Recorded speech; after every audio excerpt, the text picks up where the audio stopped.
Tonight I'm joined by William Drummond, also known as Captain Billy D, whose story spans more than 65 years inside Scientology across 4 generations of his family. Since leaving, Billy has become a strong voice speaking out against Scientology abuses around the world, supporting campaigns, protesting new buildings, and helping others who have left high control groups. He is also genuinely one of the kindest people I've ever met. A father, a husband, a great friend, and someone deeply committed to helping others. And he's not afraid to say exactly how he feels. Tonight he's here to share his experiences inside Scientology, why he chose to leave, and his thoughts on the future of protest and exposing abuse. I'm an old man. I've seen family come and go and die in this church. I've seen my fair share. These people are homophobic, horrible people. God, right? It's okay. They don't want to talk to anybody. They won't tell anybody the truth. The Verdad Segueni. This is a message to all the Latinos these days. Crossing the border to get green cards from the Church of Scientology. The Verdad Segueni. They got it, baby. Twist and shout! Welcome to Tea here. Hey everyone, welcome to A Voice Down Under. As you can see by the intro, I have a very special person joining me today, Mr. William Drummond. So without further ado, here he is. Hello. Hey, how you doing down there? Yeah, good, thanks. We've got a few people in the chat. We've got we've got a few people in. So we've got Kia from Japan. Hello, Kia. Thanks for coming. Hi, Kia. We've got Mrs. J, who actually lives quite near you. She's I don't know if I'm allowed to say where you are, but she's quite near you. We've got Nomi, the Gnomestead from Alaska. Oh, right. Hi, Nomi. We've got Sharon Marks. Now you're an Aussie, aren't you? I think you're an Aussie. I can't remember whereabouts though. Sorry. There's so many people. So we've got a few more that aren't in the chat as well. So maybe there's a few OSA lurkers going on. You never know. Yeah, that'd be good. But, yeah. It's always fun to have them aboard. It's always fun to have them aboard. Yeah. Oh. They might learn something, it's good. Yeah. Mrs. J says, Bill, you're looking lovely. Thank you very much. Very kind of you. 75 now. Still rocking, don't worry. 75, and you're going to be 76 on your birthday. Yeah, I always count the year that I'm in. Okay, we've done that. Yeah, exactly. Yeah. Hi, I've got Janet. to think young. We're going to say hi to Janet Laveau. Janet Laveau. Hi, Janet. Hi, Janet. We always say hi to Janet when we're streaming in the UK and stuff, because she does like to watch the UK Janet Laveau needs to go, go, go. That was the chant at the Believing thing. Janet Laveau, you need to go, go, go. That was the chant at one of our big protests. Yeah, I know. I've got a little clip of that later on. So thank you so much for joining me on my channel. And we were going to talk about a bit of your Scientology story, kind of the outline of it. And I just appreciate you coming on and kind of being brave enough to speak about that, because I know sometimes it can be difficult. So if there's any time you want to stop, just let me know, or just tell me to shut up or whatever. So. Well, first of all, thank you very much for inviting me. It's an absolute honor. Oh. We admire you so much. We do really love you. You really work hard at this, and it's an honor to be here. It really is. And we, wish you the best and the best support that we can. The exes in the field. All the support we can give. Because you deserve it. You do work really hard at it. Try my best. I'll tell you what, if I didn't have a kid, I would be on the rampage, but it is what it is. And here's a fucking rampage. What are you talking about? I've seen you in action at St. Hill. I saw you in action at St. Hill. Yeah. Trust me. Oh my God. Oh dear. Yeah, go on then. Let's get the depressing bit out of the way then. Should we so what is your story? Let's start off with where were you born, and how did Scientology come into your life as your childhood? Well, it's a long story, so I'll just try and keep it as short as I can, because we haven't got hours. I've been involved in Scientology pretty much now for about 65 years, one way or the other, either for or against. And I was dumped by my mother when I was about 3 or 4 months old, and I grew up with my grandparents in Scotland. And then when my grandmother died, my mother came and took me. And to me, she was this strange woman that I didn't know. And within a year, she put me in an orphanage, and she fled to South Africa with her new husband. And then when I was 13, 12 and a half, 13, I traveled to South Africa on the Windsor Castle on my own. My uncle put me on a ship. My mother picked me up at the other end. And when I got there, there was this woman, like with the long black hair, tanned miniskirt, knee-length boots, 60s, 60s style. And with this husband who used to beat me up when I was living with them in London before they put me in the orphanage, who I didn't like. And when I got off the boat, he walked up the gangplank and said, "I'll take those little suitcases." And I said, "No, you won't. I'll carry my own." And from that day onwards, that's pretty much what I've done. So they put me in another orphanage, and my brothers and sisters, and we put in orphanage, my half-brothers and sisters. That'd be the Wordy family, a very big, long-term Scientology family, still to this day. Yeah. And I used to escape from the orphanage after schools and stuff. I'd go wandering around and stuff and look for my mother, because he dumped her and we were in the orphanages, and she turned to prostitution. And I used to get out the orphanage windows at night and climb down the drain pipe and go down to the docklands in Durban in South Africa, go around the bars and try and drag her out of there. It was a very strange period of my life. I was about 14 by then. And in the end, my mother tried to kill herself. She threw herself off the pier at the beach in Durban, which is very big waves, and it's a very, you get big waves in Durban. And somebody saw this and jumped in and dragged her out. And it took her to this place called the Org.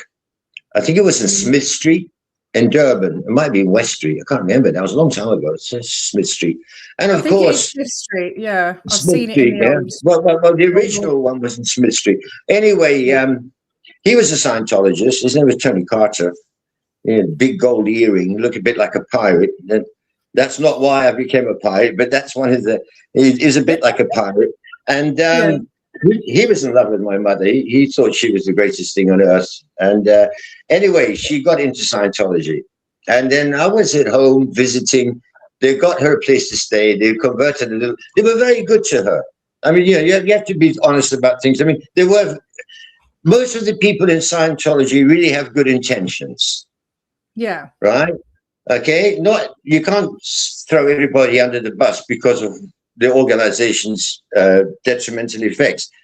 Most of the people go in there because they want to make the world a better place, and they're very well-intentioned people. And they got her a place to live in a garage and did it up for her so she had a place to stay. And of course, they saved her life. And of course, she went gung-ho Scientologist. Yeah. And I used to go and visit her when I was, the weekends we were allowed to go out from the orphanage and used to go surfing and stuff like that. But I ended up going to this Org, this place called the Org. I didn't know what it was. I was really still a kid. And I was given a Dianetics book, and I was looking at it, and I tried to read it, and I thought, this is a bit heavy for me. I can't be doing all this. But because I had a chance to be with my mother for those short periods at the weekends and stuff, and she was really into it, I thought, well, if this is the only way I can be with my mother, then I'm going to be the best Scientologist ever.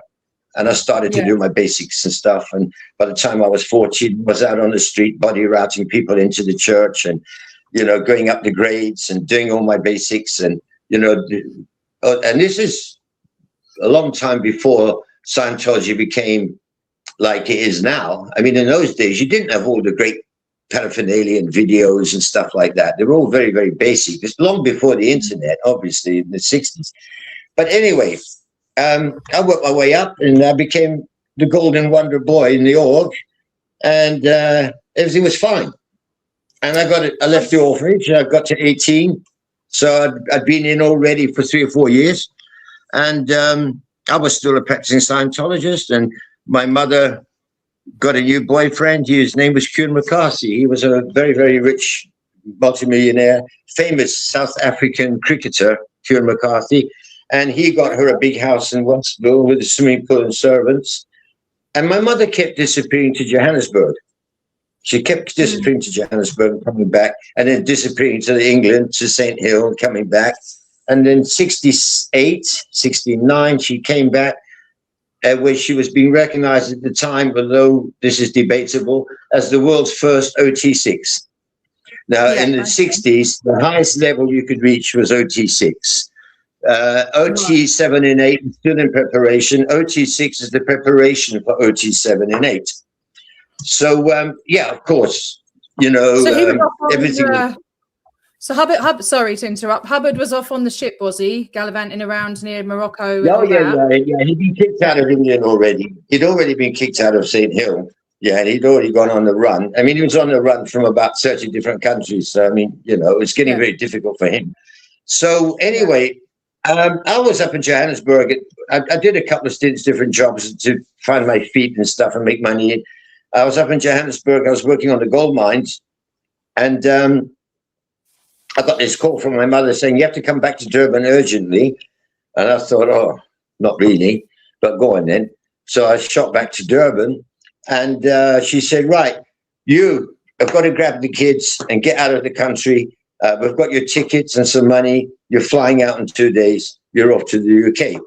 And I said, well, the hell I am. I mean, I've got a nice job in the gold mines. I'm making good money. And, you know, I was trained to be an underground blaster. I was blasting for gold. Anyway, she convinced me to grab the kids and go. And she said, give it a couple of weeks. I'll send you some more money. And then by the end of the month, I'll be there. Your uncle's going to pick you up and, you know, help you get established and blah, blah, blah. So we went back to England. And, of course, 2 weeks later, there was no money. 3-4 weeks later, no money. 5-6 weeks later, no mother. It wasn't until about 4 or 5 years later we discovered that she'd been arrested and sent to prison for 7 years. But we didn't know that at the time. We didn't know because she was picked up by the South African secret police. We'll come to that in the story later as to what happened. And, of course, I couldn't cope with 3 kids. So my uncle put the kids back in orphanages because they were 4 or 5 years younger than I was. Well, you're 18? Were you 18, did you say, at this point? I was about 20. But Charlene was 8 years younger than me, so she was still just a kid.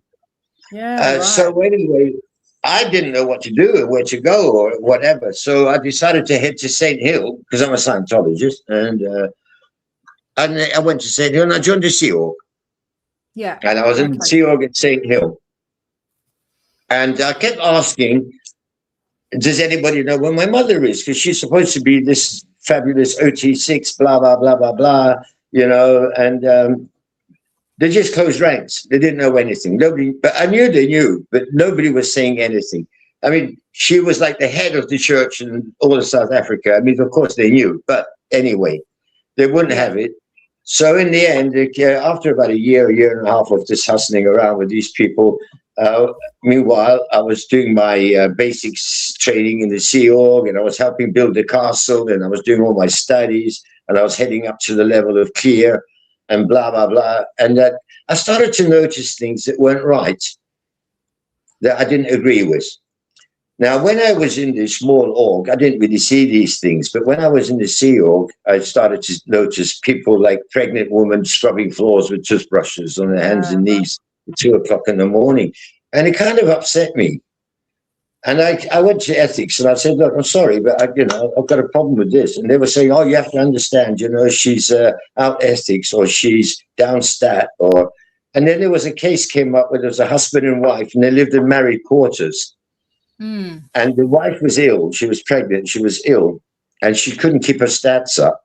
So they kicked them out of the quarters, put the man in a single dorm with about 30 people and a single bed in the stables. And the wife got put into the RPF. And I thought this was a bit much. This is a pregnant woman. And she couldn't keep her stats up. She couldn't work 80, 90 hours a week anymore. Obviously, she's pregnant. She was like about 6 months pregnant, 7 months pregnant. Anyway, there was medical complications. She lost the baby, and I got upset about it. And I went into, and I said, look, this kind of behavior has to stop. This is not what we're about. This is not a religious organization. If you're doing this, this is just inhumane, the way you're treating people. And I was still making a fuss about my mother because I wanted to know what happened. Well, you would, wouldn't you? Anyway, eventually, push came to shove, and I was creating so many waves. They came and pulled me in to ethics and sat me down. And the Guardian's office, that's what you now call OSA, but in those days it was the Guardian's office, came in and said, look, Will, the situation is this. You're causing a lot of problems online here, and we think it's best that you leave and go and find out what's happened to your mother and sort things out. So we're going to give you a 75-year leave of absence from the Sea Org. And when you drop the body, you can come back. Right? That's quite rare. Yeah, it's rare for them to let you leave like that, kind of. Well, I've never come across this before. I've never come across anyone who's ever had a lifetime leave of absence from the Sea Org. So I wasn't declared or anything. I was, it's just they just wanted to get rid of me. They wanted to get rid of me. They didn't want to. I think they were afraid to answer the question of what happened to my mother, but I didn't know this at the time. At the time, it was still an unknown factor. So anyway, off I went, and I walked out of there, and I had nowhere to go. And all I had was my dark jacket and black trousers and my white shirt, and a couple of pairs of underpants and socks and a towel and a bar of soap. Because you don't get anything in the Sea Org. You haven't got anything. You've got no money. You don't get paid. So there I was, out the gate on the street. It was November time in England, very, very cold. I had nowhere to go. And I had about £3 or £4 in my pocket. And all the Christmas lights were on in people's windows and the Christmas trees. And I was walking down the streets, and it was frosty and crusty, and it just snowed a bit. And I was freezing, fucking freezing. And there was this big weeping willow tree, and I crawled underneath the branches come right down to the ground, and they sweep up and down in the wind. Crawled under and huddled up and pulled my coat over me, breathed into me to keep myself warm. And I was there all night. And I could have died there. I mean, it was so cold. And I had to pick myself up. And I made an attempt at that. And of course, off I went. Eventually, the hippie scene was going on, and the church was packed. The Church of Scientology was packed. I mean, like, everybody was looking for an alternative to the society that we lived in. The hippie people were looking for an alternative. Alternative to religions were springing up. The Guru Mahesh Yogi had been brought by the Beatles across. Everybody was going into mysticism, meditation, dark arts, and stuff like that. So, of course, off I went, and I went to see the Buddha in London, and I was still searching for answers. And then my brother. I got pretty much involved in the hippie scene as well. And my brother got out of the orphanage, and he got in touch, and he turned up, and he found out where I was. And we got a place together. And in 1973, 74, about, we were sitting in the apartment in Wales, and there was a knock on the door, and there she stood, my mother. Well, she said, come on in, I'll come to pick you all up. You're going back to the St. Hill. You're all getting there. By that time, Brian and Charlene were just getting ready to leave the orphanages as well. She said, I'm getting the kids together. You're all getting back to St. Hill. You're going into the Sea Org. And I said, well, I've been there, done that, Mum. I'm not going. And what's more, I want to know where the hell you've been. Because, you just dumped everybody and off you went. And not for the first time in your life. This is becoming a pattern, and, it's not good enough. And she said, well, I can't really tell you everything, but I was in prison. Okay. So I thought, yeah, okay. And off they went. And I carried on my merry way for 2 or 3 years. And then I got married. And I was in London, and I was walking down Tottenham Court Road. And this bloke stepped out, and he said, hi, how would you like a free personality test? And I went, Scientology. But even though I was out, I was still a practicing Scientologist. You don't have to be in Scientology not to practice Scientology. I mean, once it's ingrained into you, right, you still think and you still apply all your basic training in the outside world. It's a very hard place to be if you're a Scientologist, to go into the outside world or the WOG world, because it's after the, well, people call it indoctrination, whatever you want to call it. But after that period of time of years, don't forget, by that period of time, since 66 till 74, 75, I've already done like a good 10 years of this, right? And I'm still a very, very firm believer in the tenets of Scientology and the practices and the technology of Scientology. And I'm trying to practice it in the outside world. But of course, the people in the outside world thought I was crazy. I can't blame them, really. It's some pretty crazy out there stuff, isn't it? Anyway, I said to the guy, yeah, go on then. I'll come in for a personality test. And off I went in for the personality test. And I was sitting there and we did the personality test. And he was explaining to me how the email worked. And of course, I knew all this. You know, I'd been doing this in Drummond all 10 years before. So I was just having fun. And I said to him, those people out there talking to the people in the street. I said, go on, look at that. Hey, he said, yeah, they're specially trained. I said, I could do that. He said, oh, it's not that easy. I said, well, can I try? And he said, yeah, if you want. And off I went outside. And of course, being a Scientologist as such, I was TRs in. Hi, how you doing? Good morning. How would you like a free personality test? Hey, hello.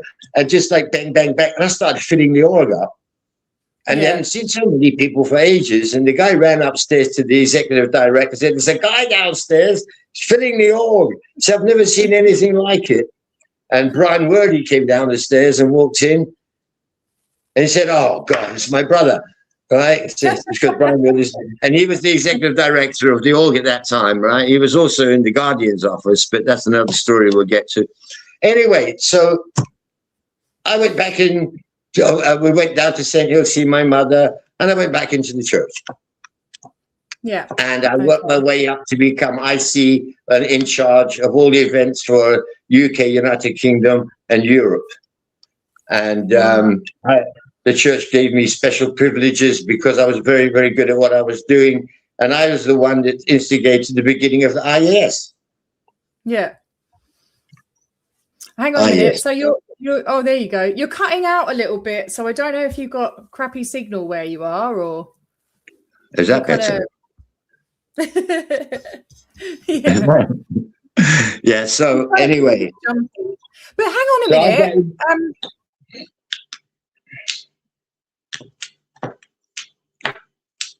You've gone. Hello. Hello. Yeah, you cut off for a minute there. Yeah, okay. Did they not ask about the 75? Yeah, okay, you're better now. It was being a bit jumpy. Did they not ask about the 75-year leave of absence thing? Or they didn't? No, because I wasn't back in the Sea Org. I didn't go back into the Sea Org. Right. I went back in the mid-70s, late 70s or mid-70s, they brought out a new, Scientology is always bringing out something new. And they brought out a thing called OP4D, Operation Force Dynamic. That means that anyone who was a Scientologist could now practice Scientology in the field free of charge, right? Okay, and make a profit from it, right? As long as the church got its cut. As long as the church got a cut. So it was a new way to promote Scientology because a lot of people who were working with their own businesses and companies were allowed to now use Scientology without L. Ron Hubbard's permission. Because up until that point, the only person who could make money out of Scientology was L. Ron Hubbard. Right. So they brought in this new thing called OP4D. It's now called FSM, Field Staff Member. But in those days, when it first started, it was OP4D. Anyway, my mother paraded me around on her arm. I was the golden boy. I started this. They asked me how big an event I could do after I did a series of 200 or 300 people. I was getting new people into the church, and they were all getting excited because the church was collapsing then. And I said, well, Jesus Christ got 5,000. I can get 5,001. Right. And they said, do it. Yeah. You've gone. Hang on a minute. I don't know what's going on. I'm going to take you out and put you back in. Hang on. Check me out. How's that, guys? I'm just looking at the chat. So how is it now? Because Billy's been jumping a lot for me, and people are saying I'm jumping for them, and I don't know what's going on. What's your signal like? Because you're on a mobile, aren't you? So yeah, because the laptop didn't pick up the communication lines. Anyway, it doesn't matter. We just plod on. So I said, well, 5,000 Christ did. I could do 5,001. And they said, do it. And I started. And we set up this massive event. And that's the event they now call the IAS. Yeah, this is the big, this one.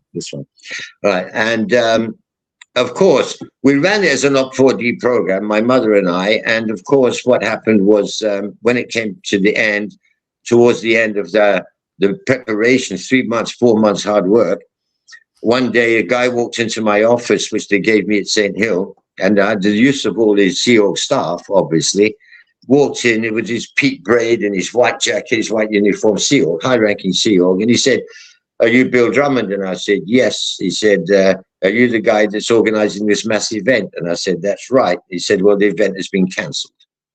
And I said, what do you mean the event's been cancelled? It's on in about a month, mate, or a month and a half, whatever. No, it's been cancelled.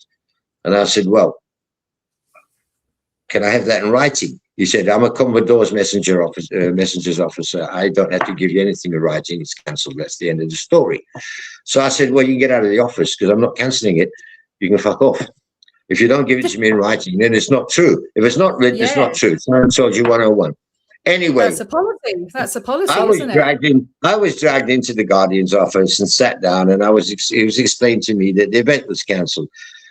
The problem was Mary Sue Hubbard was in hiding because of the Snow White operation, which was when the Scientologists infiltrated all of the government offices and tax offices in the United States, and they were all being sought after. And L. Ron Hubbard threw her under the bus, his wife, and he went on the run, and she was in hiding. Now, 11 people ended up going to prison, but that's another story entirely. Anyway, she was really excited about the work I was doing at St. Hill, and she got in touch with me, and she wanted to clandestinely get back to St. Hill, which is the founder's home. The mansion is their home, and hide there. The only 3 people that knew about this, besides her crew, but in England, was myself and my mother and her. So she was the secret guest of honor. There was a secret guest of honor for this big, well, it wasn't called ICE, but this massive event. What happened was they canceled the event. Then 2 or 3 weeks later, after lots of hullabaloo and screaming and shouting, because I'd just been left with a mountain of debts that I've accumulated to set this up. You can imagine, for 5,000 people, barbecues, sheep, food, drinks, toilet paper, fucking hell. I mean, everything had to be counted. Anyway, the Guardian's office came down to my house and said, look, you've got to come to St. Hill urgently. So I went up there urgently again, and they said, why didn't you tell us Mary Sue Hubbard was coming? I said, because it's a secret. They said, yeah, but we're the Guardian's office. She's the head of the Guardian's office. Even we didn't know. I said, well, you weren't supposed to know. She told me not to tell anyone until it was all organized, because she's in hiding, you know. She's wanted by the fucking police, you know what I mean? Yeah. Or by the authorities, same as Ron Hubbard was. So they said, right, the event has to go on. I said, come on, mate. You just scrapped the whole lot. I've just had to dismantle everything. And now in 3 weeks' time, you want me to put it all back together. And they said, come on, you're a big being. You can do it. You can do it. So we did. We didn't get the 5,000, but we got about 2,500 or a couple of thousand or whatever it was. I can't remember. After the event, I went to go and collect up the funds and see how many tickets were sold, so I could pay some of the credits to the people that we'd got the drinks and the food from and everything else, and the musicians and everything. And the church said there's no money. They said because the event was delayed and held up, we had to give all the tickets away because we couldn't let Mary Sue Hubbard not have the event. So they wouldn't pay me. So we had a big argument and a big fight about that. And anyway, I ended up going after the church. I decided if they wanted a war, they could have a war. So the first thing I did was COSRECI, which is an Australian registered charity. People from Australia, St. Hill, were lending money to Scientologists to go up the bridge. Yeah. They were lending money to Scientologists to go up the bridge and charging them 20% a month. Right? It was illegal money lending. So I reported them to the IRS or to the tax office in England, the HMRC. And of course, the tax office swooped in and nabbed them and kicked them out of the country. That was my first attack. That was my first attack on the church. And then I went to the church and I told him, if you don't sort things out, I'm going to bring it down around your ears. I said, I've had enough, you know. So I said, you've lied to me about everything, about my mother, about everything. Turns out, in the end, and this will be disputed by people like John Atack and all these famous ex-Scientologists who think they know everything about Scientology, but that's fine. They can dispute all they wish. They weren't actually there. I was. In the 60s, L. Ron Hubbard was secretly working with the South African government, and he developed a program called the Joburg, which is now what they call the Scientology sec check, the security check, the sec check. Yeah. But in those days, it was called the Joburg after Johannesburg, South Africa. And it was a security check for the South African government to use to find people who were infiltrating the government, who were relaying messages and information to the ANC, the African National Congress, which was Nelson Mandela's party. And the Church of Scientology was prominent in South Africa, as it was in Australia at that time also. Australia had a big commotion about it and tried to ban it. And and in South Africa, Johannes, I can't remember the president's name then now, turned against Scientology, even though he was pro-Scientology and they developed the sec check for him and everything. Once the shit started hitting the fan in Australia, South Africa started looking at it as well, and they decided, wait a minute. Now, L. Ron Hubbard is the kind of person you couldn't say no to. Now, imagine. It was suspected that, and I know this is a fact, and I'm going to say this story's not been told very often, and I'll tell it now. L. Ron Hubbard was accused of trying to overthrow the South African government by financing the ANC in South Africa. John Atack says this is a load of rubbish, and so do other people. I used to sit at a table with my mother, Betsy Wordy, Tom Bannerman, Ellis Doig, and Kuhn McCarthy, all multimillionaires. And Tom Bannerman used to fly up to Bechuanaland and back regularly. And when he came back, he used to sit at the table with a little leather pouch full of uncut blood diamonds. And he used to say to my mother, that'll cover the 2 million you need for this. That'll cover the 2 million you need for that. They were taking the diamonds down into a place called Coolie Town, which is the Indian area of Durban, and they were getting them cut and shipped to Antwerp and sold on the black market, and they were making lots of money. The story goes, and whether it be true or not, my mother was picked up by the South African secret police for trying to overthrow the South African government by financing the ANC with properties and money and arms. Johannesburg was raided in 1969 by the South African secret police, but they couldn't find any evidence, obviously, right? Which is why my mother was sent to prison. But we didn't find out until later on, obviously. Right. So this is a basic story. Anyway, I eventually left Scientology. And I came home and I found, it just became a nightmare. I had secreted tons of documentation and stuff, and I had it hidden. And I had it packed in the back of a car. And I came home. I was out with a girl, a Scientologist girl, one night, and I was coming back from the club or the pub, whatever it was. And as I came around the corner to where I live, I saw all these guys, CEO people, coming out of my house. They'd broken in, carrying all my documents. They'd broken into my house. They were raiding all my information and stuff. And I came under attack from the Guardian's office, or OSA, as you now call it. Okay. And they went after me big time. And I had a lawyer, and I was fighting them. And then what happened was, my lawyer told me, he said, look, your whole family's in there. Your brothers, your sisters, your mother, your brother's in the CEO, your other brother's the executive director of Edinburgh, blah, blah, blah, blah, blah, and all these stories you've got here, about South Africa and all this stuff. He said, you could probably win a case against the Church of Scientology. He said, but do you think they'll let you? And I said, well, what are they going to do? He said, well, there's been a lot of mysterious deaths linked to Scientology. If I was you, I'd be very, very careful. Yeah. And I started to get paranoid. And I actually became scared for my life. Because I mean, they're breaking into my properties. They're bugging my. I don't know if they're bugging my phones, but they were getting information I don't know they were getting it from, and they were infiltrating my groups of friends and stuff like that. And I suddenly realized that this was a bigger scene than people realized. You know, these are people who infiltrated the American government. So I went on a run. And I got all the documents I could recover into the back of a car, and 2 Scientologists who fled the church with me. We headed for France, and we hid them away.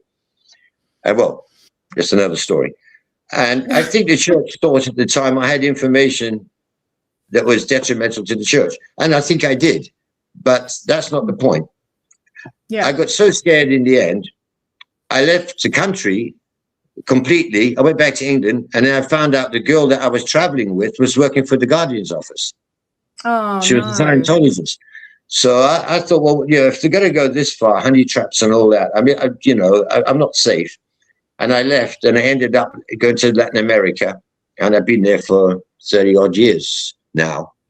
I still live in Peru, most beautiful, isn't it? Most of the time, as you well know. But it's wasn't until probably 2010, Pete Griffiths got in touch with me and invited me to sing in 2011. It was called Enough Is Enough, and I had never spoken out before, really, and I'd never really told my story before. It was, the whole story. I mean, my brother died while he was on his OT levels, and he left the church, and he hadn't had medical treatments, and there's different stories linked to that as well. My mother's now dead. Anyway. This is the short version, by the way, guys. This is the short version. Yeah, this is the short version. I came back. My wife and I, we had 2 lovely kids, and we got out of Venezuela during the revolution. We lost everything we owned, and we got across the borders into Colombia down to Peru, because my wife was Peruvian, and we struggled for years on little money, because you can't earn any money really in Latin America as such. And I was really still, because Scientology really affects your whole fucking life, even when you're out, even when you think it's over. It's not over. You still walk around thinking WOG, DB, degraded being. You still think about speed of particle flow. You still got all this stuff in your head, right? You can't really get rid of it. So my wife said to me, look, go back to England and sort this out, because you're getting crazy. Otherwise, this is over. You've gone, T. TD. TDDDD. T. I'm here. Sorry, my son is being a pain in the bum. He knows I'm busy. Anyway, my wife said, go back to England and sort this shit out. It's driving you crazy. Yes. So I came back to England. I had no money. I was sleeping under a bridge. I started a little window cleaning. But anyway, the funny story is I haven't been in touch with Scientology by that period since 1983. It's now 2010. I arrived back in England. I'm supposed to go to Bournemouth. I get off the plane. I'm looking for the buses, and I saw this bus. It said Plymouth, and I thought, that's where I'm going, isn't it? Yeah. And I got on the bus, and I got off in Plymouth, and I went and stepped under the bridge, and I woke up, and I was supposed to go to Bournemouth to get a job in a hotel. And I woke up in the morning. I thought, I'm in the wrong place. I better get to, I only had a few quid. I didn't have a lot, well, I would say a few quid, 20, 30, 40 pounds, but not very much money. I thought I'd better get to Bournemouth because I'm supposed to be there. And I asked where the railway station was, and I started heading towards the railway station, and I was walking up past the police station in the centre of Plymouth, and this bloke stepped out and he went, hi, how'd you like a free personality test? I thought, oh, fuck off. You've got to be winding me up. I'm first day back in England. I've been gone for nearly 30 years. You buggers, how can this be happening to me? And I said, look, bugger off, mate. Really, you don't want to talk to me. I'm an SP. And I started walking, and he said, wait a minute, you're Bill Drummond. I said, that's right. How do you know? He said, I'm Greg Boyce. Remember me from St. Hill? I said, no. He said, come on, Bill. I said, look, mate, I'm sorry, but I really don't want to get involved. He said, when was the last time you saw your family? And I said, like 30 years ago. Oh, mate. All right. Take a break. Just have a deep breath. So I said, yeah, well, you know, that's life, isn't it? He said, see over there, the coffee shop, the guy's sitting at the table, that's Brian. I'll give him a call. I said, you probably tell the bugger off. He said, no, I'm going to call him, mate. Called Brian up. The phone went dead. I said, you see, he's hung up. And I started to walk. He came running back. He said, no, my phone went dead. He's on his way, look. And he came over. We had a coffee. And the first thing was, your brother's dead. John. So your brother John. It's just take your time, mate, because I know this is still raw. I mean, this is a high-ranking OT Scientologist who's never supposed to get sick. This is the end phenomenon of Scientology, right? And now he's dead. Oh, by the way, your dad's dead. Your sister's got MS. And your mother has got dementia. And she's dying. No, but we love you.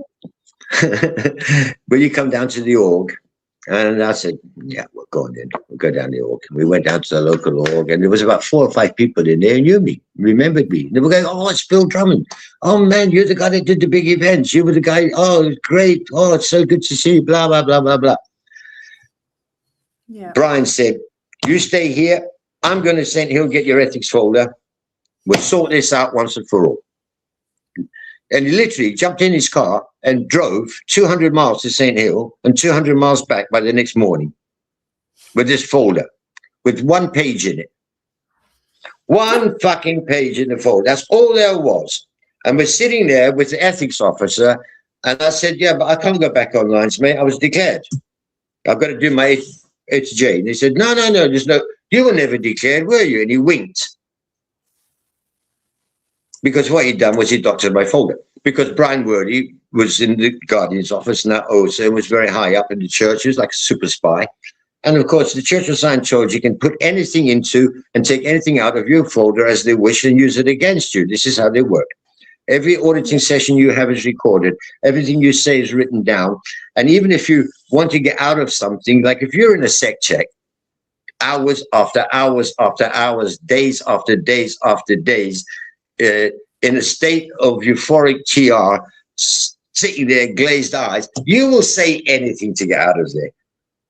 You will agree to anything in the end. You know, they would say, oh, yeah, you did this, didn't you? And you just go, yeah, all right, I did that. What did I do to make amends? Just get me the hell out of here, you know, for fuck's sake. And what they do is everything in those folders will, even though they're supposed to be like a church confession, will be used against you by the Church of Scientology. And no matter what anybody tells you, the church will tell you it doesn't. It's a lie. They will use it against you. If you don't believe me, go on Stan and you see the shit they've written about me that they're supposedly cleaned from my folders. And some of it is basically true. Yes, I did drive a car without a license when I was 15, like a normal kid would do in Africa. And yes, I did get arrested for smoking marijuana when I was 17. So what? I'm 75. It was a long time ago. But if that's all they've got, you know, you know what I mean? Oh, he was in Latin America. He was involved in drugs. He was a drug addict. He was a thief. And they just blew it all out of complete proportion, like they do. Now, I'm not denying. I mean, I'm no angel. Yeah, I grew up in the hippie times. I did some acid and stuff, and I smoked some weed. You know, like 200 million other people on the planet. That doesn't make me a bad person. Okay, but the thing I would like to tell people here is like, yes, you know, people always say, how can people so intelligent like you or other people get involved in this cult? How's it possible this, that, and that? And, you know, it can't really be that bad. Well, I tell you what, and you know this yourself, recorded, we have over 300 and something mysterious deaths linked to Scientology. 550 now, mate. 550. How much you on now? 550. You see, I've been out of touch for a couple of weeks. And the tail has gone up. The thing is, people don't see the picture. They don't see the connections with L. Ron Hubbard and the rabbit warren that goes down with connections to MK Ultra and the CIA and stuff like this, and how his whole religious philosophy is based on Aleister Crowley's OTO and black magic, and he was a fanatical black magic study student of black magic and stuff. And his family will tell, and Hubbard's family and grandsons will tell you, he had lines of books on black magic on his shelves. And a lot of this stuff was Scientology, like the basics, right, are basic principles of studies in scrying and black magic practices. Yeah. And what Hubbard did was he took it and he adapted it to fit his own agenda, and he changed the model. So when you were in the state of when you're doing TR0 and you're in that disassociated state. Now, in the old days, you did TR0 eye to eye, no blinking, 2 hours. Yeah. You ended up tripping. You were tripping. When you're in that disassociated state, you were getting fed commands. Because then you went on to TR0, you went to TR0 bull baiting, where you're being abused while you're in that state. So you learn to cut off all empathy. Yeah. And not to react. Right. And then from that, you go into walk to that wall, touch that wall. So you're rebuilding everything, and you have to maintain the state of TR0. Even when you go to TR0 bull baiting, TR01, etc., you have to always maintain the TR0. That's why these Scientologists walk around with these glassy-eyed stares, because they're not really there. They're in this disassociated state. And throughout your time and years of Scientology, you're being fed, force-fed, all this diabolical, ridiculous information, right? Like, these people are wogs. So you go into Scientology as a young man, because most young people, they want a new world. They want an alternative to the world we live in. And they're looking, they're searching, and they're very vulnerable. Because Scientology comes along and says, all religions welcome, no matter what color, what creed. And they're thinking, oh, this is all right. And you get in. And when they get in, their intention is to make the world a better place. Most people in Scientology, when they go in a very short period of time, with the tenets of Scientology being applied every day, within 2 or 3 months, you're already distancing yourself from the reality of the real world. You're already calling people wogs. You're already calling people, oh, you're in a wheelchair. You're a degraded being. You made that happen to yourself. I have no sympathy for you. You pulled it in. Therefore, so you start to lose empathy for those around you. And it gets to the point you lose empathy for your mother, your father, your brothers, your sisters. It cuts you off from everything, right? Mm-hmm. And slowly but surely, that's what happens. So Scientology is a very, very dangerous thing, because what happens to people who are put under those financial stresses and strains and those emotional stresses and strains? They jump out of fucking windows. They commit suicide. A guy went home and slaughtered his mother, his father, and the 2 brothers and sisters. But somebody else attacked somebody with a sword. Somebody else drove a car through Scientologist's window. And now you've got speedrunners who are running into the Church of Scientology and speedrunning. They don't really know what they're doing or why they're doing it, some of them. They don't know anything about Scientology. But it's become such a clickbait subject in the world today. So many people, you see, 10, 15, 20 years ago, you couldn't do what you're doing now without a backlash. They'd be after you.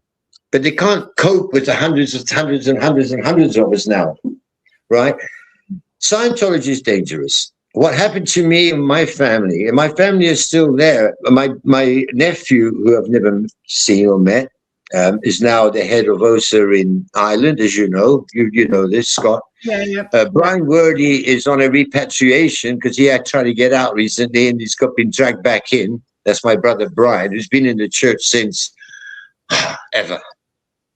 And he's in Edinburgh.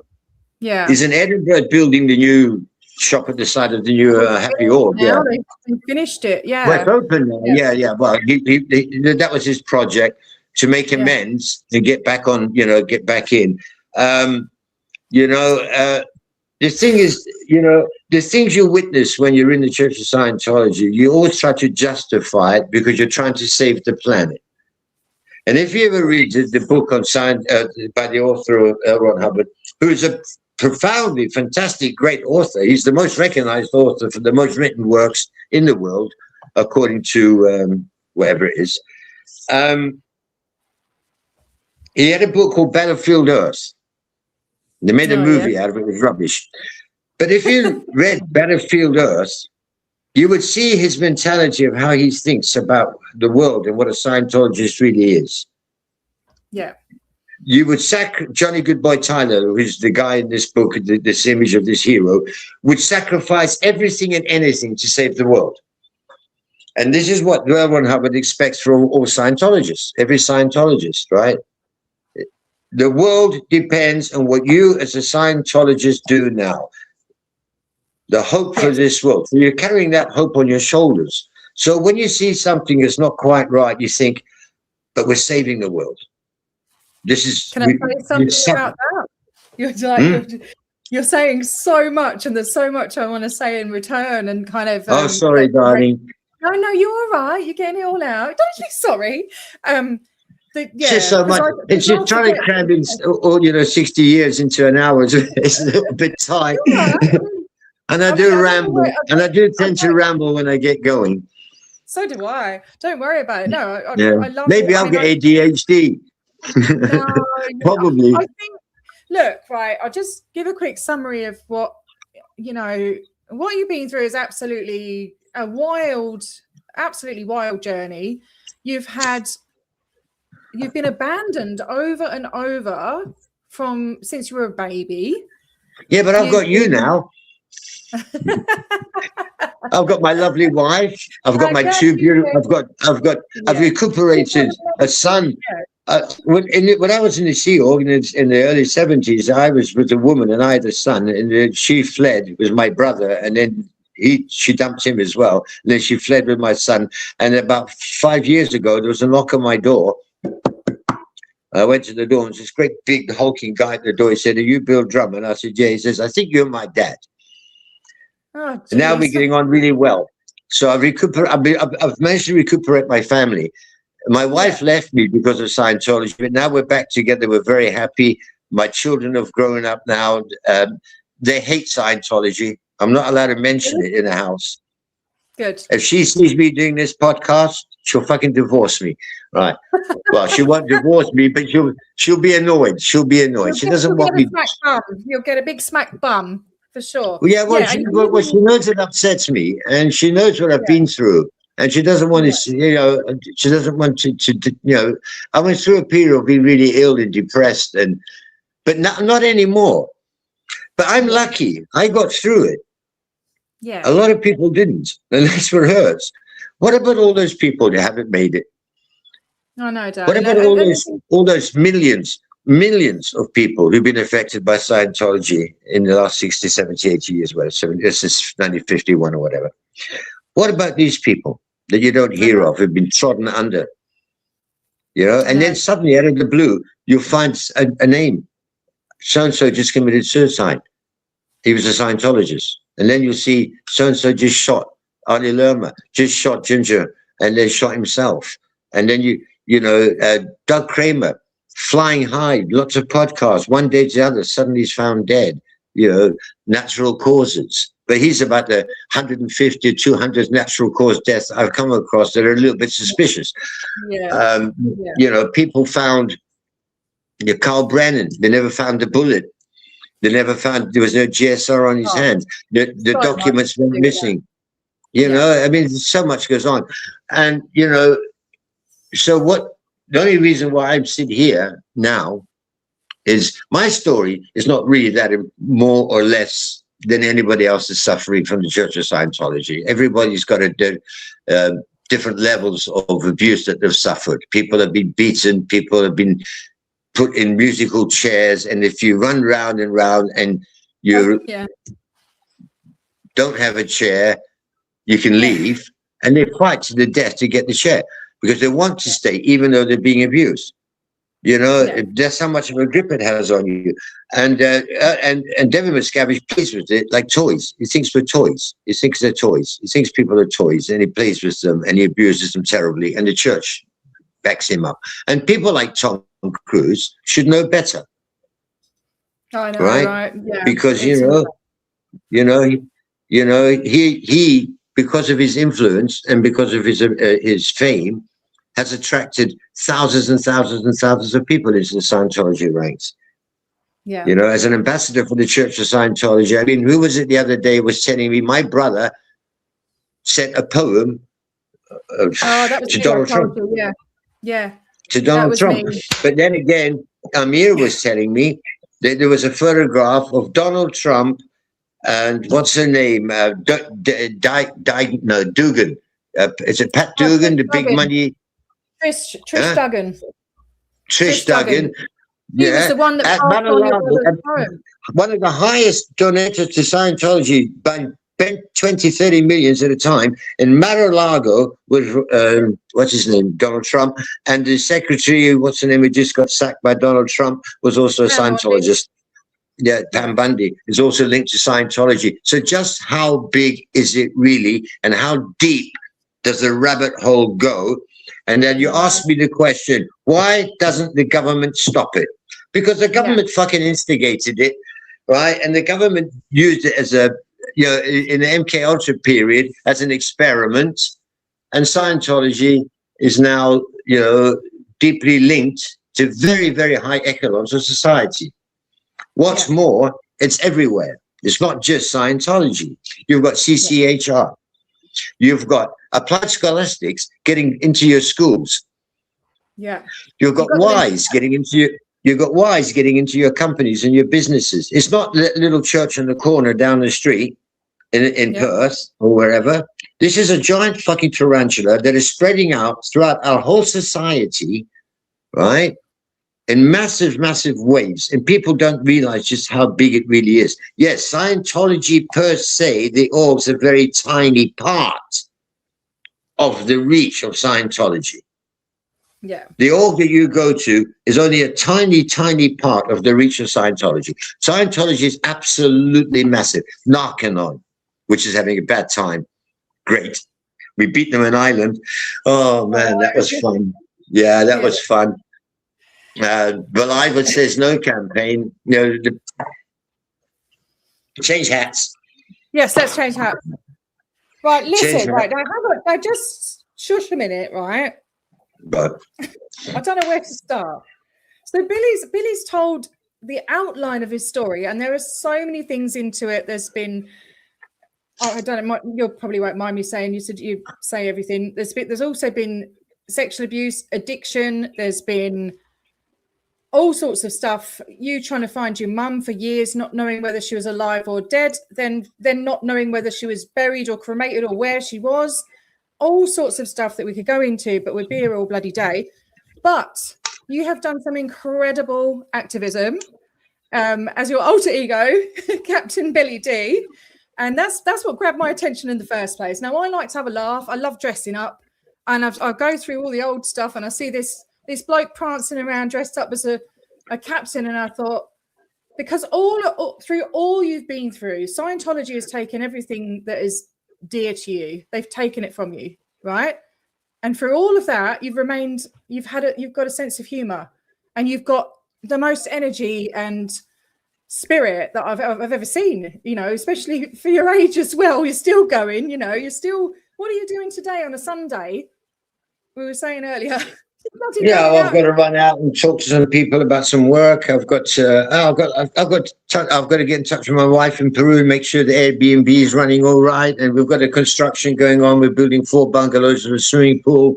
We're setting up an international Peruvian tour company. I'm busy. I'm running a fucking.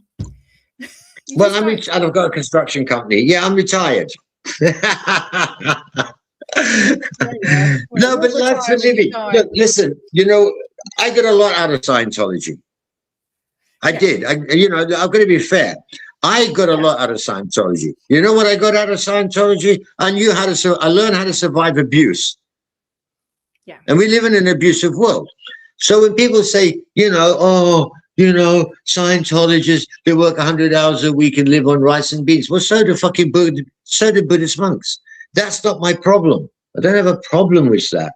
Oh, it's, nuns in cathedrals and churches, donate their life to Christ and live on, very poor diets. Well, not poor diets, but beans and rice and stuff, and scrub floors and polish crosses or whatever they do.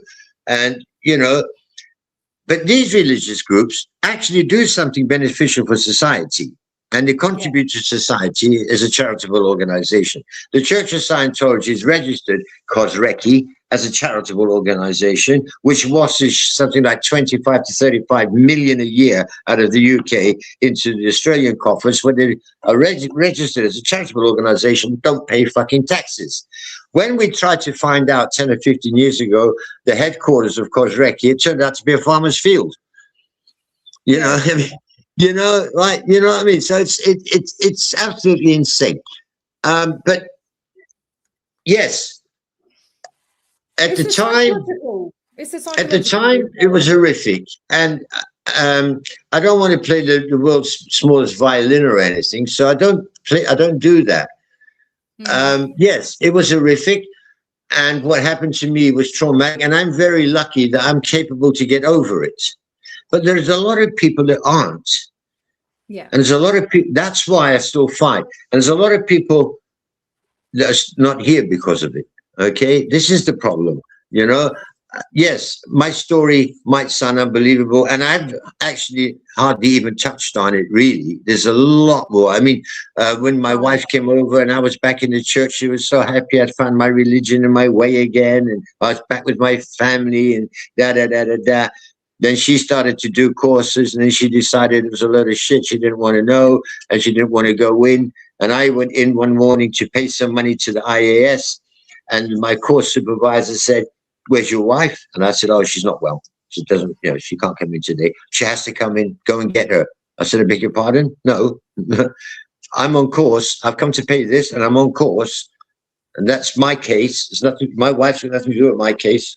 No case on post. Scientology want to." I said, no, you go and get your mother. I said, no. I said, and what's more, my hour's up and I'm getting ready to leave. I'm off to work. This was a few years ago. And I got up and Greg Boyce grabbed me physically and threw me in a chair. And I said, oi, 8 And I said, what the hell do you think you're doing? He said, I'm 8 you. I said, I tell you what, you touch me again, I'll knock you through that fucking plate glass window, mate. Get your hands off. You do not put your hands on me. I said, I've been in this org and in Scientology since before you were even a blink. You do that again, I will take you to the police station and hand you over for abuse. Get your hands off me. And I got up and I pushed him out of the way and I walked out of the church and I walked down Ebrington Street and there's an empty shop halfway down with an empty doorway. And as I was walking past, they grabbed me, 2 of them, and threw me in the shop doorway. I called the police came and oh no, but we work with the church and we're just trying to help him and blah blah blah blah blah blah blah, blah and all that. Anyway, things didn't work out very well for anyone in the situation. But my wife decided no more, finished with this. And she said to me that 2 days later, she said, right, you've had your chance. I told you to walk away from it. You wouldn't listen. I'm leaving you. And she went back to Peru. Now, I'd just given the church like 12,500, which is what, 25,000 Aussie. It's quite a lot of money for the purchase and the construction of the new Ideal Org in Plymouth, the Royal Fleet Club. And that's another thing, isn't it? I sent my wife, I think it was £1,000 or something, for when she arrived back in Peru, because obviously we've got the kids, and she's got, even though we're split. I'm the father. And she went to the bank to get the money. When she came out of the bank, she was followed and beaten and kicked down a flight of stairs and robbed. And she was in hospital with a fractured skull, and her back was put out. She was in a bit of a bad state. And I had no more cash. I'd just given her the money that I had so she could reset herself. And I'd just given this money to the church. And I was waiting to get money in from my construction company, and I was a bit short of cash. And I called Brian up, my brother. I said, Brian, that 12.5 grand I just gave you for that? Because he gets 50 or 10%, right? Because he gets an FSM commission, right? I said, Roxana's in hospital. She needs an MRI scan urgently, and I haven't got any money to pay for it. She's just been robbed and kicked down a flight of stairs in Lima. Can you give me 500 quid and I'll let you have it? I'll give it back to you. Take out of the 12.5 grand. He said, I wouldn't give you a penny if you're the last man alive. He said, that money belongs to the church. And they left her in the hospital with no money, nowhere to go. And in a life-threatening situation. So I was really annoyed. But a friend of mine in Lima called me and he said, Roxana's called me. You're having some trouble. He said, I'm taking her out of that hospital. I'm putting her in a private clinic. He said, you could pay me and sort it out when you arrive, when you come back. If you come back, because things were pretty much on the rocks with my wife and I, because she just decided as long as I was involved in Scientology in any way, she was not having it. Fair dues. And then I started to speak out, and the first attempt I did was the enough is enough, and it wasn't very good, and I was a bit nervous and a bit hesitant. You did. And then I decided, if they've got a Sea Org, the best way to sink their ships is to be a pirate captain. I'm going to adopt this image. And I adopted this pirate image. And I don't know how we got to where we got to be honest with you, because I'm just a normal person. I don't really know much about much, really, in the outside world here. But we ended up marching in hundreds. I mean, the Believer campaign. I don't think you're a normal person, Billy. Well, I am. But I'm a product of the life I've had. I think you're pretty spectacular. This is the product of the life I've had. So, but the thing is, I'm very happy now, and I'm very happily married, and I'm very lucky. And I consider myself to be a very lucky person. I have my health-ish. I did have a heart attack, kind of, when I was going up to the IS event 2 years ago, on the way up to St. Hill. I collapsed in the street and was rushed to hospital. But yeah, and you had one since then as well. You had one a few months ago, didn't you? Yeah, well, you get older and you're not as strong as you used to be. Bloody heart attacks. I've got pills now. I've got pills for that now. Okay. Don't stop, right? This guy is a machine. He will not stop. He's got more energy than me. Jumping around, running around. We did the IAS protest together. Can we show some clips of some of the activism you've done? Because go on then. A lot. So Billy's done. He's been to Fur House. You've been to the little bloody shop they had before they opened the Ideal Org in Ireland. You were very heavily the knocking on an island, Believer, Switzerland. You went to Birmingham. You went to the opening of the Ideal Org in Birmingham, and they put all these bloody buses in the way and stuff. And what's Billy doing? He's climbing up a bloody tree with a camera. Oh, that was funny. So we couldn't see him. We couldn't see him. And John McGee was there, and he said, "What are we going to do?" I said, "I'm coming up the tree." He said, "You're crazy. Come on." What was that? That was about. I must have been 70, right? And he said, "You're nuts." Oh, 68, 70. And I climb right up this tree so I could get a camera over the top of the buses. And I hear the squawking noise, and I look down, and there's a policeman and a policewoman underneath the bottom of the tree. And they went, "Oi, what are you doing up there?" I said, "I'm filming." They said, "Can you come down?" I said, "Look, I just got up, mate, and I'm looking down, it's high. If you want me to come down, you have to come up and get me. There's no way. Call a fire brigade if you have to. I'm not coming down." But it was hilarious. John McGee was just standing there, cracking up with laughter. They were trying to get me out of this tree, and I'm up there with this camera, watching David Miscavige. Oh, it was fun. It was funny. I've got a video of it somewhere, mate. I've got it on my phone somewhere. Have you up the tree? We did Berlin with Carl Brennan's mother. We did Switzerland. We've done, Edinburgh. With Kathy Schenkelberg, and we were protesting. We would literally, I'm not joking, me, John McGee, the son that I rediscovered that I'd lost, jumped in the car and drove 2,000 kilometers to a protest and 2,000 kilometers back. The same as you did. You went to Adelaide, and spent time, money, flights, and time out of your life to try and make a difference here. Nobody's paying us to do it. The church says we're being paid by Big Pharma. So, Yeah. so John McGee and I got a big box of chocolate money. John McGee and I get this big box of chocolate money. You know the chocolate coins you get? Got them in this bag. Went to East Grinstead, to St. Hill, to East Grinstead, to Peter Hodkin. That's the lawyer who runs all of Cosrecki. Banged on his door and said, "We've come to pay the money we got from Big Pharma. We want to come back into the church. We want to make amends. Here's your money." And we started pushing it through the little box, all these chocolate coins. You know? I mean, the things we did. You had receipts or like what was it, like checks and stuff? That's right. We had checks from Big Pharma, fake checks. Look what they paid us. Look, and you know, it's like you've got to keep it like look. The people in the Church of Scientology, the majority of the people in the Church of Scientology are well-intentioned people. That well-intentioned has been twisted into this horrible thing. Okay? But the thing is, they're victims. You can't go smashing through and screaming and shouting and throwing things around. You've got to keep it light, funny, you know, get the message across. Yeah. But, you know, but remember, the people you're dealing with are traumatized.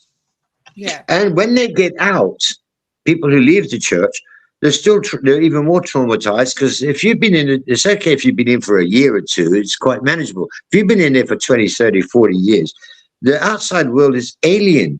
You're not allowed to watch the news. You don't go online. You don't know how much a pint of milk costs. You don't know how much as well. It's all designed like that. Yeah. It's designed to keep you in. So it makes it very hard for you to leave. And it's a big step to be able to leave, knowing that you're losing everything. Yeah. What I discovered was wasn't so much that I'd lost a family or a religion or a belief system. I reached a point where I'd lost belief in myself. And that's where it hit the hardest. I no longer cared, you know. And I've just got into drugs, and I went through an addiction period for some years. Yeah. And I've been out of it a long time now. I mean, I've got kids that are growing up. My daughter's just finishing her master's at university as an architect. I've recuperated my family, my wife, my kids. I've managed to pull it back, but it was a hell of a fight. But you did I was breaking, you know, I was walking around in zombie land, breaking down in tears all the time. I was depressed, just sitting on the end of the bed, feeling sorry for myself, you know. And one day I just decided, no, fuck this. I'm going to fight. So I went out and bought myself a pirate outfit. And I started to fight. As you do. Yeah. As you do. And started to fight. And the protest scene changed. I decided that it wasn't up to scratch, that we should have color banners. Yeah. If we're going to fight them, let's fight them properly. Let's spend, you know, $500 or $600 and get some proper color banners and photographs of Lisa McPherson before and after. And tell the truth, Scientology fucking kills. Knocking on kills. You know, and it's time that people stood in front of the church and told them the truth. So there I was with my Scientology Kills t-shirt on, and, you know, people were taking photographs and videos and all that. And one day I got a call from the national press in England, the Sunday Times, one of the biggest newspapers in the UK, when Tom Cruise was separating, and they were wondering what's going to happen to the kid. And they called me up and asked me what the score was. And I said, well, he's a Scientologist. I mean, he doesn't really care about family. You know, the situation, the real situation, you know, this is the reality of it. They said, well, what's your story? So I told them. They said, oh, that's more interesting. They said, we're going to run it on the Sunday Times. And then in England, the Sunday Times goes out to millions of people. And the middle page is just one leaf, pulls out. The rest is foldable. And on Sunday, they said, oh, can you send us some photographs? And I said, yeah. And then they called me back about half an hour later. Said, don't worry, we've got some. I thought, yeah, okay, whatever. I didn't know what to expect. When the Sunday Times came out, I ran down to the shop to get a copy and have a look, thinking it would be on page 31 or something, or, you know, the little piece of, fuck me, it was the middle pull-out page, Tom Cruise, Nicole Kidman, everything on one side. And you turned it over, and it was me and my story. And the photograph they used was me with the Scientology Kills t-shirt on. Oh, and I thought to myself, this This has just gone out to millions of people. Me in this T-shirt saying Scientology kills. So then I crashed 128 Scientology sites just for fun. I just thought one day, I was trying to find out how to get to an org on Google Maps when I was going to Switzerland. Because I didn't know where it was. I knew it was somewhere in but I didn't know where, and I didn't know how to get there. We were driving. My son was driving, and I was trying to find the directions on Google Maps. So I typed in Scientology Switzerland, and it all came up. And then I saw a place where it said, please leave a comment. I was doing that the other day, yeah. I thought, this is handy. So I started leaving Scientology kills photographs and photos of Lisa McPherson. Then I thought, how many other sites are there? How many other So I started Googling all the Scientology orgs all over the world and just loading up the comments. And suddenly Tony Ortega sent a message out, this guy in England just got 3,000 views on Google Earth, blah, blah, blah, blah, blah. Then a week later, it was 9,000. Then it was 250,000. Then it was 500,000. And I was thinking, when's it going to stop? What have I done? What have I done? Yeah. I don't know. I just adapted this. I just decided to fight. And we did very well. You do it in a fun way, and I think with having the outfit, being a pirate and all of that as well, it grabs people's attention. They're like, who's that bloody lunatic jumping around in a pirate outfit, And you haven't just dressed up as a pirate, let's face it. You've been an alien, you've been bloody Star Wars characters, you've been, what else have you been? You've always I mean, we did Marion Square as aliens. We did Fur House was great. I mean, we actually got invited into the government building in Dublin. It's called the Dahl, to meet with the Minister of Health to discuss the closing down and the regulations of Narconon. I mean, it just went up to government levels. So I think I was quite successful. Yeah, I was quite successful. You got any photos? Yeah, I think this was... Oh, Kathy Schenkelberg. Yeah. Yeah, there's John McGee in the back there. Yeah, Carl, Kathy Schenkelberg, my son, my other son, my dad up there's my son and daughter. Yeah. Matthew Pritchard, Pete Griffiths. Yeah, they're all there. Look at that. Lovely. Yeah, that was quite a good protest. That was there was a fair amount of us there. That's us outside Edinburgh Org. No, it's not. Yeah. No. Yeah, it is, isn't it? No. Oh, I think the beginning, the top of the photo is cut off because it says Drummond Street, I think. Oh, that's right. L. Ron Hubbard was awarded a street in Los Angeles, L. Ron Hubbard Way. Oh, yeah, and the church was raving about how famous he was to have this street named after him. So I posted this, and it's got Drummond Street above me. Up on the top it says Drummond Street. Well, that's outside the church, though. That's Scientology. That's not Drummond Street. Yeah, that's outside the org. When we did outside the org, lovely shot there outside that's me and Pete Griffiths. Yeah. Yeah, you got the Lisa McPherson one. Where you say, Lisa McPherson. Before and after. Yeah. And we've got this was for Plymouth. Oh, that was Plymouth. Plymouth. Yeah. Well, the church. Well, what happened there was we rented a big hall to have this thing. We gave out lots of leaflets, and then about a week before the event was due to go on, the people that we were hiring the wall from called us up and said, "Sorry, we had to cancel. You can't have the hall for that date." Yeah. What had happened was OSA had gone in and blacked us.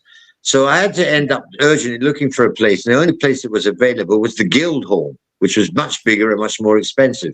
And we got in touch with them and said, can we rent the hall to do this Scientology thing, blah, blah, blah. Try to close down the Royal Fleet Club. Scientology had bought the ideal org there.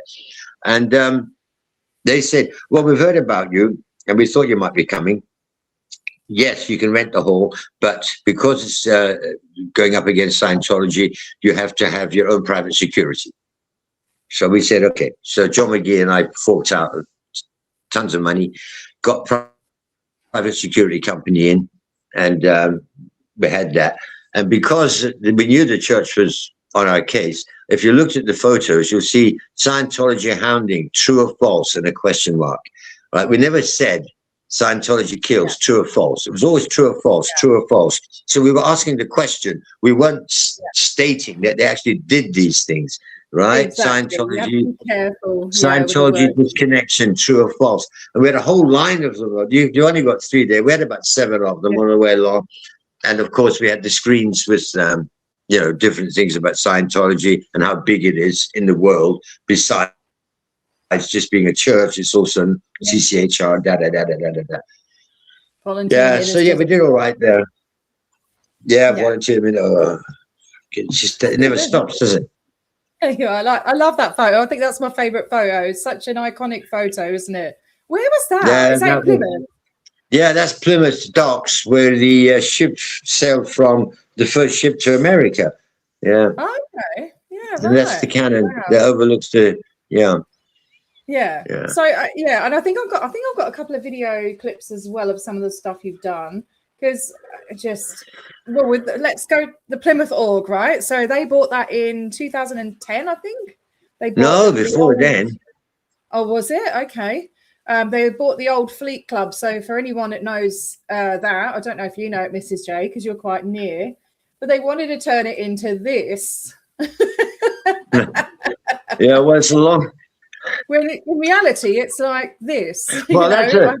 Right. Okay. Now, do you see that photo? Look at that photo. Show that photo again.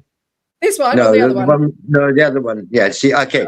So what happened was I was living in that building when I was in the church in Plymouth, and I was there, and I was in the OT committee, and my job was to raise funds to convert the Royal Fleet Club into an ideal org. And when I fell out with the church, I came back to go to home one night, and they locked me out. And they took all my belongings, all my Scientology paraphernalia, thousands and thousands of pounds worth of books, videos and stuff, all my stuff, all my tools and equipment were in there, my clothes and everything, and they kicked me out. And I was fighting with OSA for a year to get my stuff back. I never got it back in the end. I just said, fuck it. What I'll do is I'll close the Royal Fleet Club. Yeah. So then I had that meeting to raise signatures, the one you showed us with the hall, to raise signatures from the local community to get the government to do something about what was going on at the Royal Fleet Club. Right, that's Edward History as a little lord. Right. And it wasn't working out because the council didn't care. Yeah, we were in the newspapers, we got some signatures, we sent them to the local council, we said that we contested the use of this building, blah, blah, blah, blah, blah.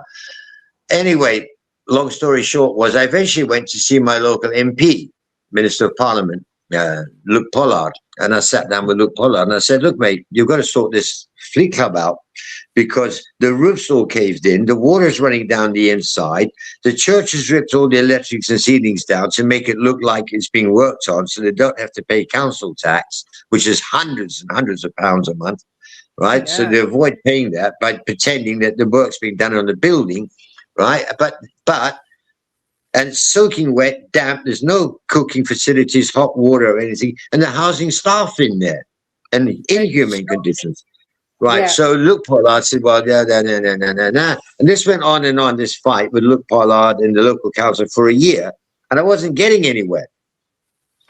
So I thought, well, I've got to do something. I've got to sort this out because you saw the photograph. The windows were hanging off. If that window blew off in the wind from 3 floors up and hit a woman with a pushchair, it's going to kill them. I mean, it was terrible conditions. And that's the outside. Imagine what the inside was like, right? In the end, I thought, well, how can I stop them? How can I stop them? So I thought, I know what I'll do. I'll call the fire brigade and get it condemned as a fire hazard. So I called the fire brigade and said, hey, guys, do you know that this building could catch a light at any moment? All the cables are loose and sparking inside and the roof's caved in, the water's running down the walls and the housing people in there and it's next to our nuclear base. And if it goes up in flames, fire brigade went up there, boxed it up and shut it up and said, right, everybody out.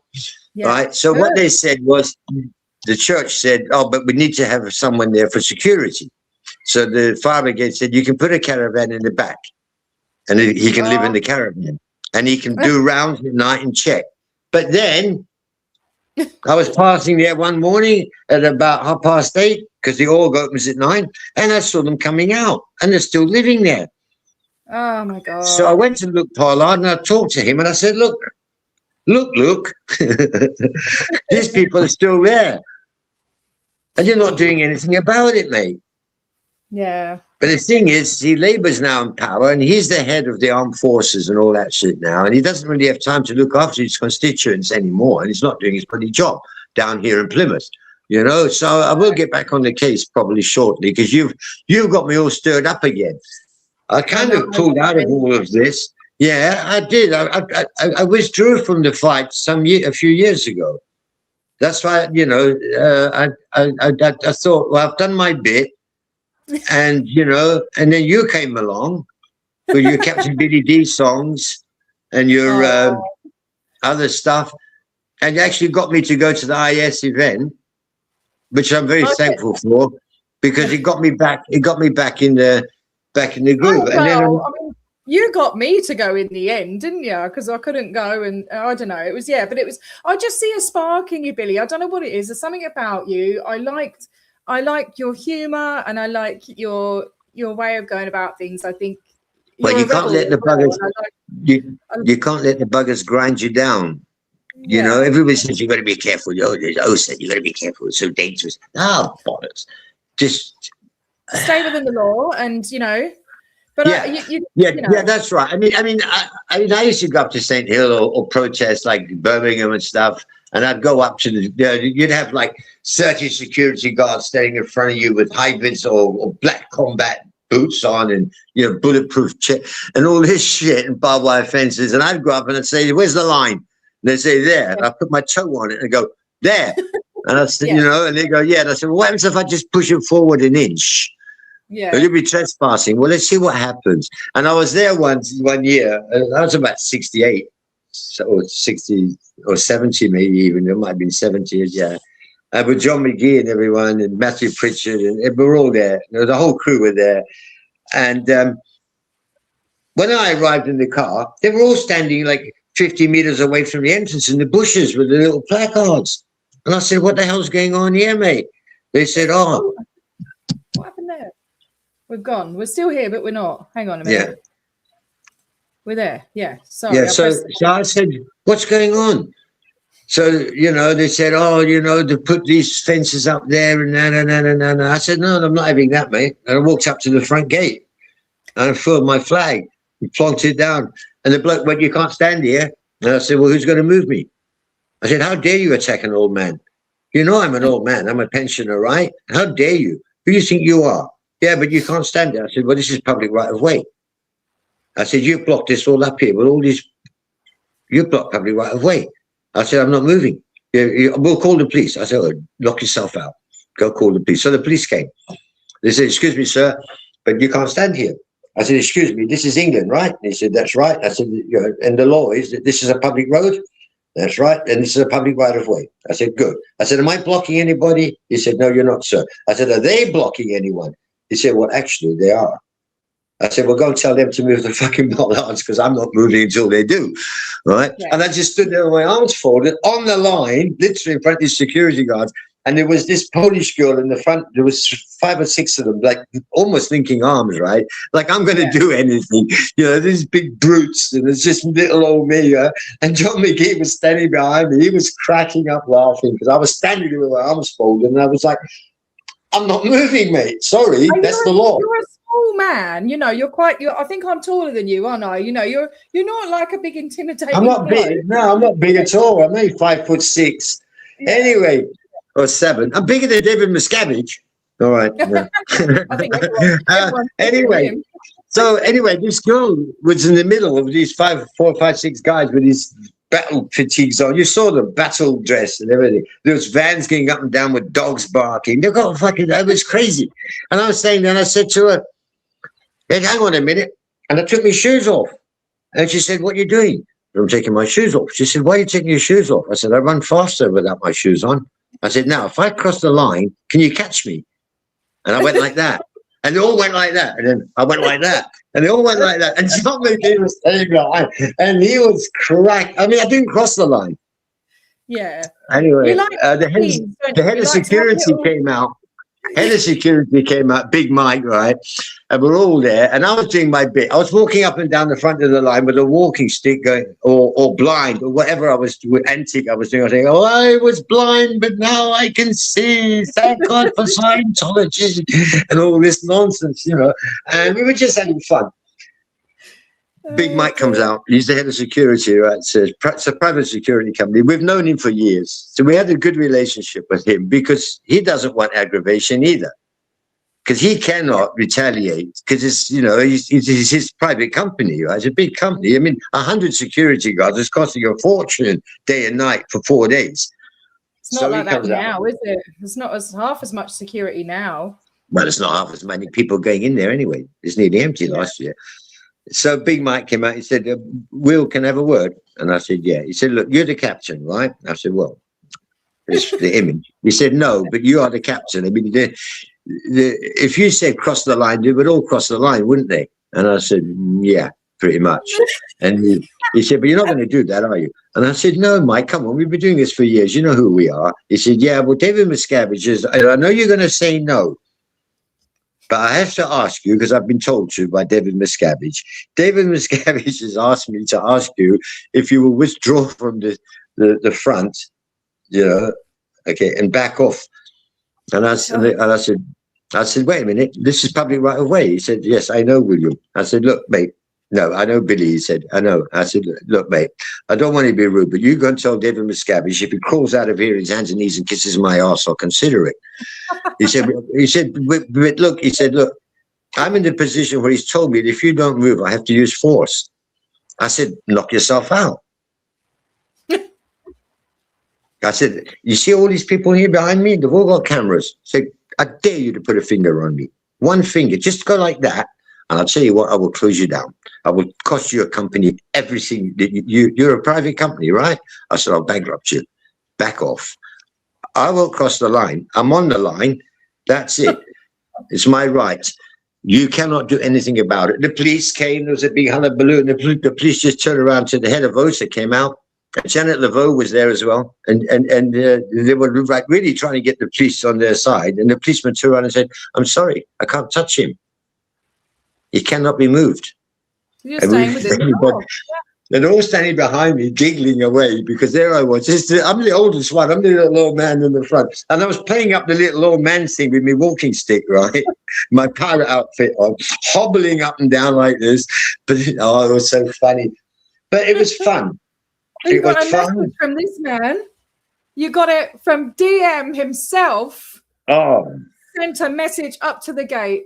And I'm sending you a Tom Cruise one of these because one of your please. I'll wear one next year.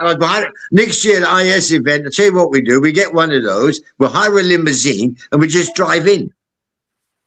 We get a chauffeur with a peak cap. I'll sit in the back with the Tom Cruise mask on. They all think it's Tom Cruise in a limousine. We'll just drive into the IS and get out and have a laugh.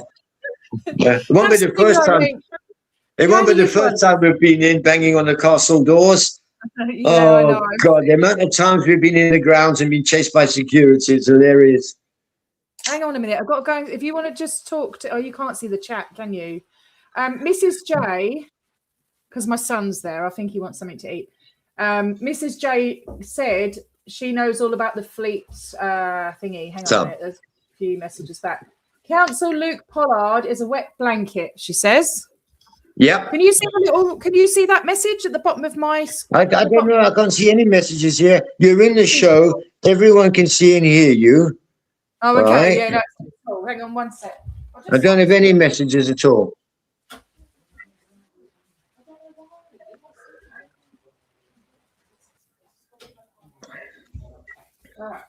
I've been abandoned ship.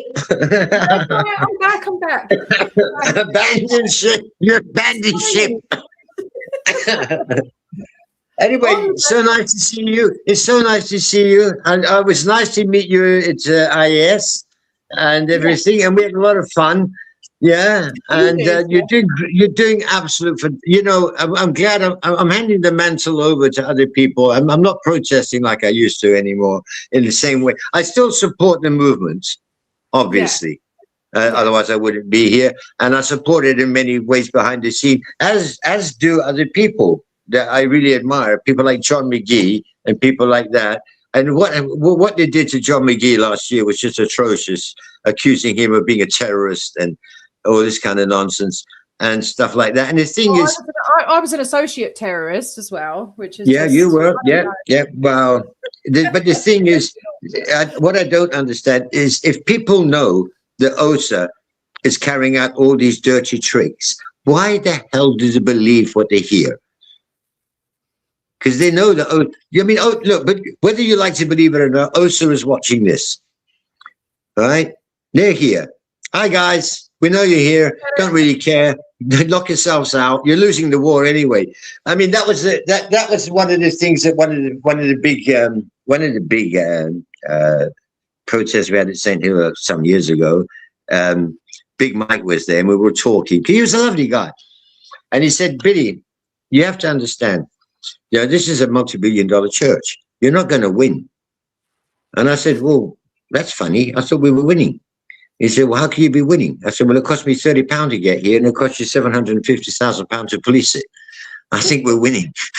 I said, you've got all. They had 150 that year. I'm not joking. Barbed wire fences. We did a documentary on it. We had a film crew come. We were doing a documentary, and it wasn't great, but it wasn't bad. It was our first attempt. I mean, we did our best. That's all we can do. We can do our best. We're fighting $1 billion church with sticks and stones. We don't have the kind of money and the lawyers and the legal backing they have. So what do we have? We have humor. We have guts. We got balls. We'll go out. So anyway, he came out and he said, "You're not going to win. You know that." And I said, "Well, you've got 150 security guards all around this 50-acre perimeter. Every fucking 20 feet, there's a security guard, all done up in battle fatigues. You've got Alsatian dogs and fucking cars running around. You've got floodlights all put up." I said, and, all this and all that. I said, and that's just the day shift, but you have to have a night shift as well, right? And that's for 4 days. So you're looking at 300 people a day. It's costing the church an absolute fortune. These 300 people have to be brought in. They have to be housed for the 4 days. They have to be fed, and they've got to be paid. I said, and then you've got to make a profit for your company. And I'm losing the war. I said, "Hey man, we're winning. You go online. The anti-Scientology movement is massive now. That's why I haven't finished it. Well, I haven't finished. I pretty much have finished it. That's why I haven't put up my book, because there's so many books out there now. And the last thing I want is to profit from other people's misery. It's not what I'm about. And you know that. That's not me. I don't want to make a profit out of it. I don't want to get a book and sell millions of copies and, blah, blah, blah, blah, blah, and do tours and stuff. No. I'll leave that book. I'll take your advice. I'm going to wrap it all up nice and everything, and then I'm going to leave it for free. Because I didn't say that. I don't know. Yeah. You did. It was you. Yeah, you. Okay. You again in my head. You. See you. We did it. See you. I'm just kidding. See you. Yeah, but you're right, because a lot of the stuff that I've been through, and a lot of the stuff that's being denied by the church about its black magic links and about its trying to overthrow governments, not only in South Africa, they did the same in Zimbabwe, Rhodesia.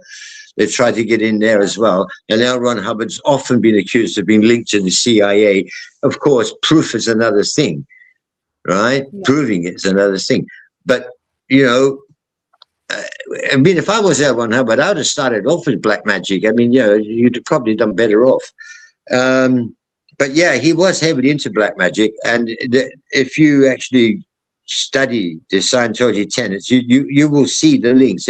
When I was out of the church once, one of my periods for a few years, I went to Sheffield and I studied with a woman called Pat Crowther, who was a lecturer at the Sheffield University in alternative religions, and she had her own covenant as well. Okay.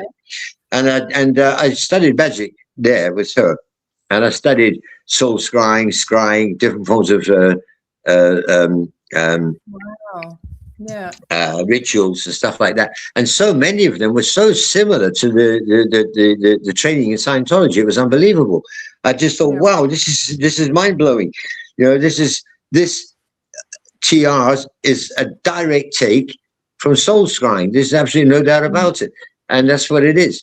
And it wasn't just that. I mean, L. Ron Hubbard was caught with his pants down in a sexual rites ritual, trying to bring back Beelzebub, the devil's child, or whatever, with a woman, with not Alan Parsons, somebody Parsons, wasn't it? Jack Parsons. Jack Parsons, thank you. So my mind is not as sharp as it used to be. I mean, like, you know, he was involved. He was. Jack Parsons contacted Aleister Crowley. Aleister Crowley was enthralled by L. Ron Hubbard. You know, and then the church tries to deny it. Well, church, what church? I heard Aleister Crowley didn't even. Like Hubbard used to say, "Oh, my good friend, Aleister Crowley." They weren't good friends. He thought he was an idiot. Aleister Crowley knew of his existence, but he thought he was a bit weird. Yeah. But then again, you have to understand that before L. Ron Hubbard died, when the OT8 levels came out, at the end of the OT8 levels, he claimed he was the Antichrist. Yeah, the original one. Yeah. I mean, it's all been doctored. Even the Dianetics book now, when you get a copy of the modern Dianetics, a lot of stuff has been doctored and changed. You know, a lot of stuff. But that's what Scientology does to try and keep up with the times.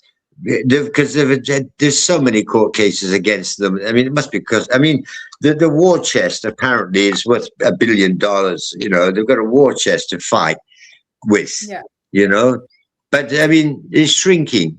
But then again, you say it's shrinking. I mean, I just found out from a young boy who just left the church recently in Glasgow, who sent me photographs of my family that I haven't seen. Oh, Amir, yeah. So, you've been in touch. Now, Brian had seen a few years ago, but not the rest. But he was sending me photographs of Brian, his children, and his wives, and everything else, and all these people.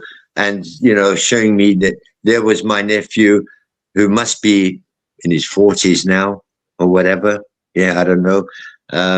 All dressed up in a £5,000 LRH kilt, because L. Ron Hubbard's got his own kilt, right? And you know, and all this nonsense. And he's now in Dublin at the Office of Special Affairs, right?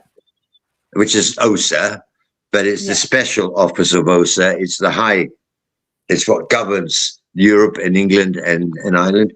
And he's in charge. He's the big shot. And when Amir spoke out or tried to get out, and Brian was there. Now, Brian knows that Amir was talking to you, and they know that you're talking to me. Yeah. And Brian is my family. So what did they do? They bring in Brian's son from OSA, head of OSA, to Edinburgh, on the pretext he's just coming to visit his dad, but he spends 3 days grilling Amir. Yeah. Right? Okay.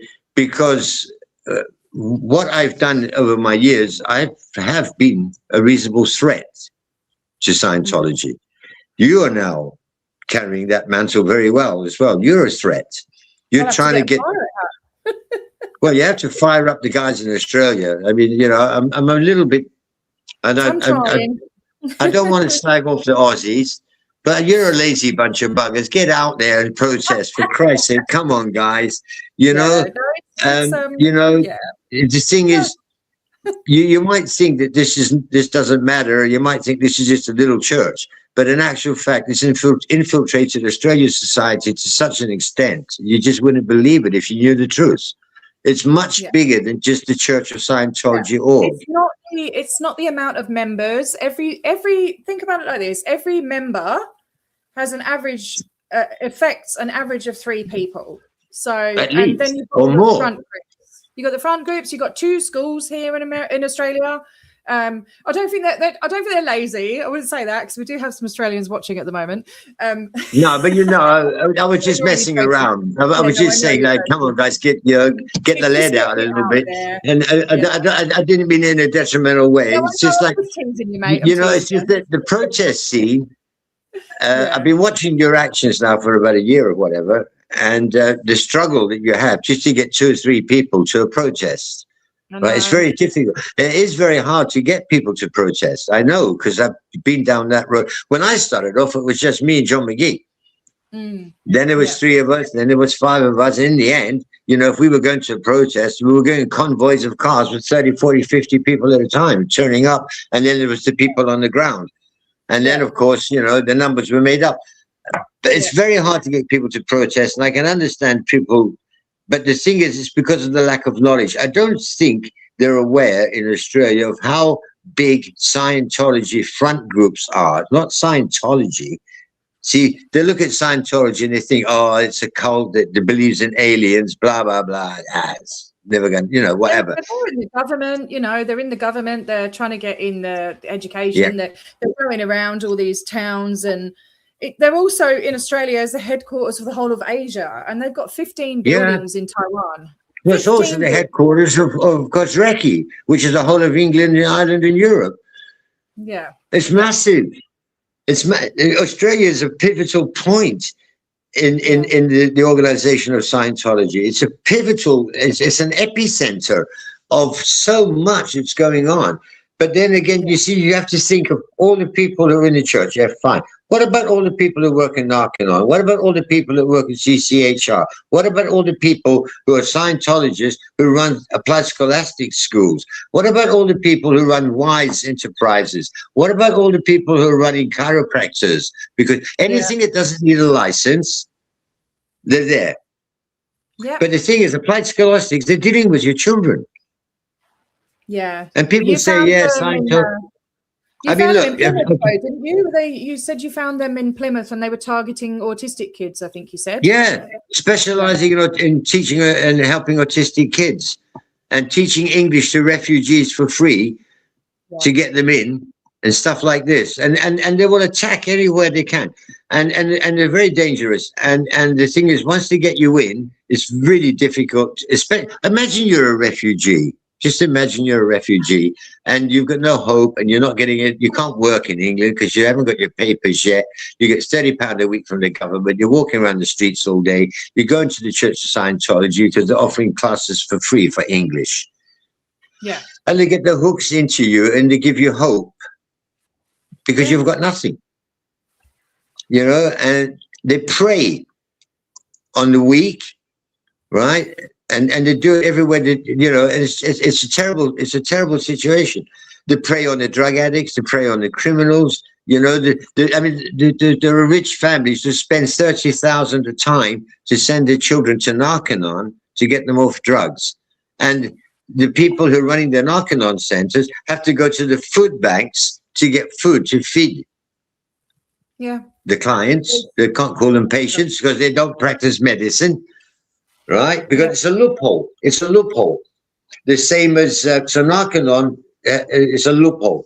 It's not registered. Drug rehabilitation centers are not registered as medical practices, so it's a loophole.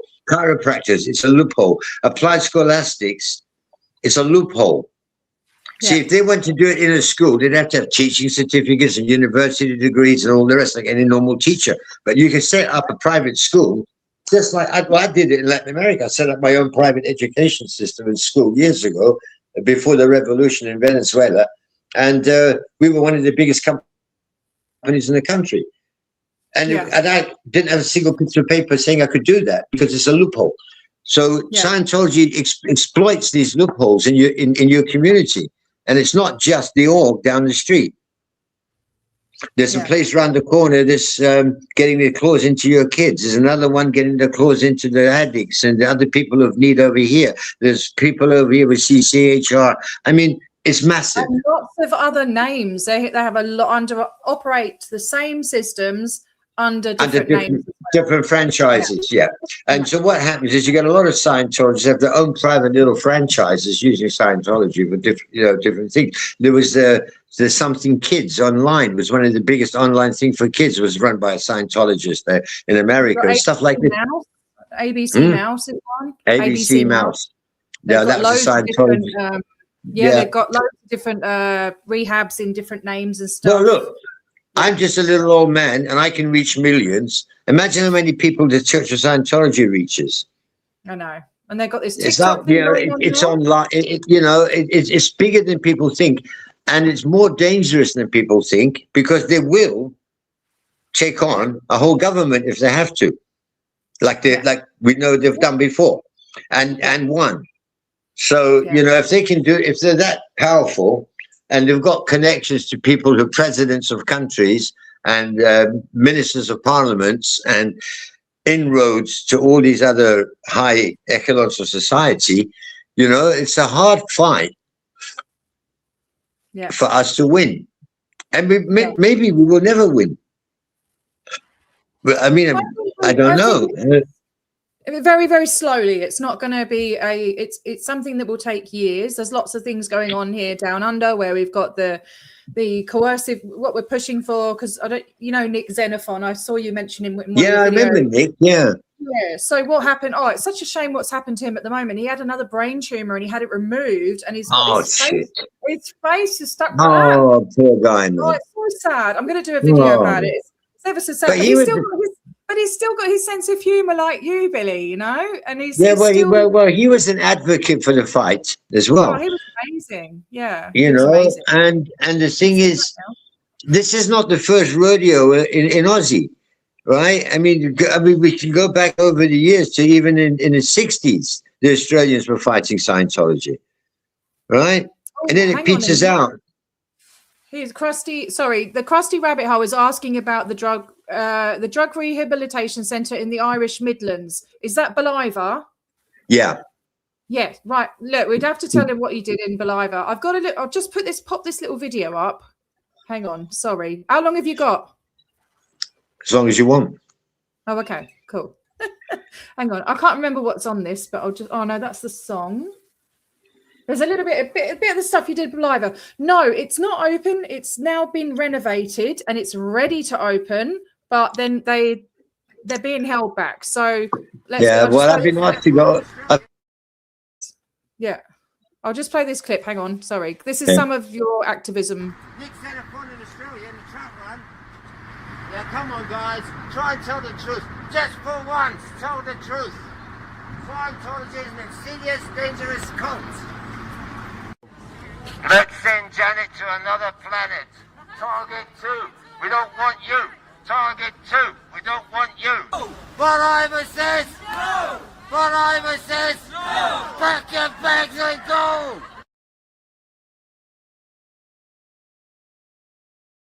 Oh, I thought it was a longer one than that. I don't know what's going on. Well, there's various. There are various. That was the Believe Says No campaign. What happened was the Church of Scientology took over a nursing home in a tiny little village just outside of Dublin. I would say Midlands, but out in country in Ireland. In a county Meath, I think it was. And there's a little village there called Beliver. There's about 1,500 inhabitants. It's not a lot. And they took over this nursing home, and they didn't bother getting planning permission because they said that the Narconon Drug Rehabilitation Centre fell under the same umbrella as a treatment for elderly people. Right. So the people of Beliver thought, a couple of the girls there thought, well, this is not right. And then they heard about me, and John McGee called me up and said, Bill, there's a fight going on in Beliver. Or Bolivar, I didn't even know where it was. Anything we can do? And I said, I'll jump on a plane. So off we went. And I went over there. First time we went over and actually on the ferry. We drove up, went over on the ferry. John picked us up at the other side. And we got to this little tiny village called Beliver. 1,500 people. We raised over 1,000 signatures. They put on a big hall, they put on food and everything. Oh, they were great. And we started a campaign to close this Narconon thing down. And we protested, but we protested at first 5, 10, 15 people, then 30, 50, 60, 70 people. Then we sat down in a hall with 250 people. And I was up on the stage. explained to them what Scientology was, what Narconon was, how it was registered to Kozrecki, and all the documents for the company registrations, and how it's all registered as a company, not as a church. They used the church as a registered trademark name, Church of Scientology, but it's not actually a church. It's registered as a company, and the company records and how the money gets to Australia, and how it's all done with Peter Hodkin, who's in charge of CCHR, Narconon, Church of Scientology Incorporated is a company, Wise, and his name is on all these documents. And the people that do the bookkeeping for all of these companies is a company called Nestor Investments, which is also run and owned by Peter Hodkin. So, yeah, work it out for yourself. The money disappears to Australia. And then we got on the news and the TV cameras and big, as usual, proper banners, full color, the lot. And we ended up doing the fur. We did the fur house. Yeah, there we are. Hang on, I'll press play. It shouldn't have any sound, so we should be able to talk still. But this is a hell of a protest. Yeah, I know. See if you can spot where Billy is, guys. Where's Billy? He's up there. Look at him. He's standing up on top of something like a bloody monkey, as usual. Up a tree, up on top of something. Yeah. Oh, but yeah, look at it. Awesome. Yeah, but what a protest. Just for this little shitty Narconon, right? I mean, what a protest. Anyway, they withdrew their planning permission. They said, no, you've got to apply. And the church said, no, we don't have to apply. And they said, well, you're not fucking opening. And that was, 5-6 years ago now? And it's still not open. They keep trying to get it open. Now, apparently, they're redoing it all and reapplying. And somebody asked me about 2 weeks ago, hey, Billy, it's kicking off a bit again. Would you like to make an appearance? So I called John McGee up and I said, hey, John, I think in June or July, I might pop over for a few days and go and visit my nephew that I've never met in Osa, right? And we'll take a trip up to the Narconon Center. Yeah, but if I go, I'm going to call up all the old crew and see who's up for it because, but if I have to, I'll stand there on my own. Look at that. Look at that. Look at the crowd. Yeah. That's John McGee in the background. Look, you just see his face. Yeah. I mean, it's like, I organized it all in such a way that it was professional, right? Yes. But because I said, come on, guys. Oh, shit. Hang on. Took you off by accident. Yeah. Yeah. Let's do this stuff. Yeah, I mean, like the days of standing there like anonymous with little placards with felt tip pen saying, the abuse has to stop was fine. That's okay. And it went worldwide. But the thing was, it didn't accomplish much. It didn't close anything down, right? And I said, well, let's close them down. Let's not mess around like a Fleet Club closed, Narconon Center in Ireland closed. We really went for it, We ended up burning Dianetics books and The Devil's Flames and casting everyone back to hell. I mean, just funny things, just things to do. But the thing was, we were effective. We got a lot of recognition. Because, see, when you march 2 or 3 people, people don't think it's a big deal. When you march with 200 or 300 or 100, or you stand up on a hall with 200 or 300 people, it's a different story. Then the newspapers. That's in the newspapers. I think that's not the right article. Yeah, there's been in quite a lot of newspapers and little documentaries and on the news and stuff like that. Oh, yeah. I mean, we get it. I mean, like you've got to keep going. It's hard. Like the position you're in. Like, it breaks my heart to see you planning all this stuff and you go out with. Is it D5? D somebody 5? What's her name? What's her name? I feel hopeful. D5 Melbourne. Yeah, D5. We'll just call it D. D5. Yeah, okay. Well, I mean, it's great. I mean, but that's how it starts, darling. I mean, when we started, it was the same. It was just me. For me, because the first one I organised, I got 19 people. But do you know what? I'm going to see if I can use this speed running to my advantage. And I have been getting in touch with a lot of people that are age appropriate because a lot of them are young, like 14. Yeah, that's the point is. some of them are interested. I think that it's getting eyes on it. It's getting eyes on Scientology. It's getting eyes on. Yeah, well, okay. I'm not 100% pleased with the speedrunning thing. It's great. It's getting attention it's drawing attention to the Church of Scientology. The problem that worries me about it is these kids, first of all, don't really have the knowledge of what Scientology. I mean, I saw one yesterday of kids talking about Epstein and stuff like this. And I mean, they don't really have the correct information that they're running around with and running through with. However, it's gone viral worldwide. I mean, they're running everywhere. I mean, this is just getting clicks all over the world now. By the millions. I mean, it's just click, click, click, click, click, click, click, click. And there's people doing it in Australia, there's people doing it in the States, there's people doing it all over the world. And people there was one the other day, he's planning one at St. Hill. And, I'm watching all this going on and I'm thinking, yes, it's bringing attention to the fore. But then again, it's not the first movement that's brought attention to the fore and the church has survived it. Okay. Anonymous went viral worldwide. Then you had Leah Remini. Leah Remini went viral worldwide. Yeah. Right. Captain Billy D. Well, not quite, but yeah, we did okay in our own right as well. But then things peter out, and you never hear about the aftermath or Leah Remini or Mike Rinder passed away now and stuff like that, and it hasn't got that same buzz about it that it had. She wrote the book Troublemaker and stuff like this. And then, now you've got speed running and that's going viral worldwide. So the spotlight. It could reignite it. That's what I'm hoping. Yeah, that's right. The spotlight now comes back onto Scientology, which is a good thing. I'm really happy about that.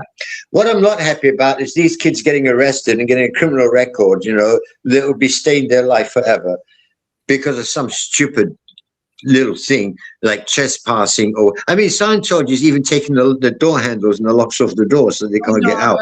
Yeah.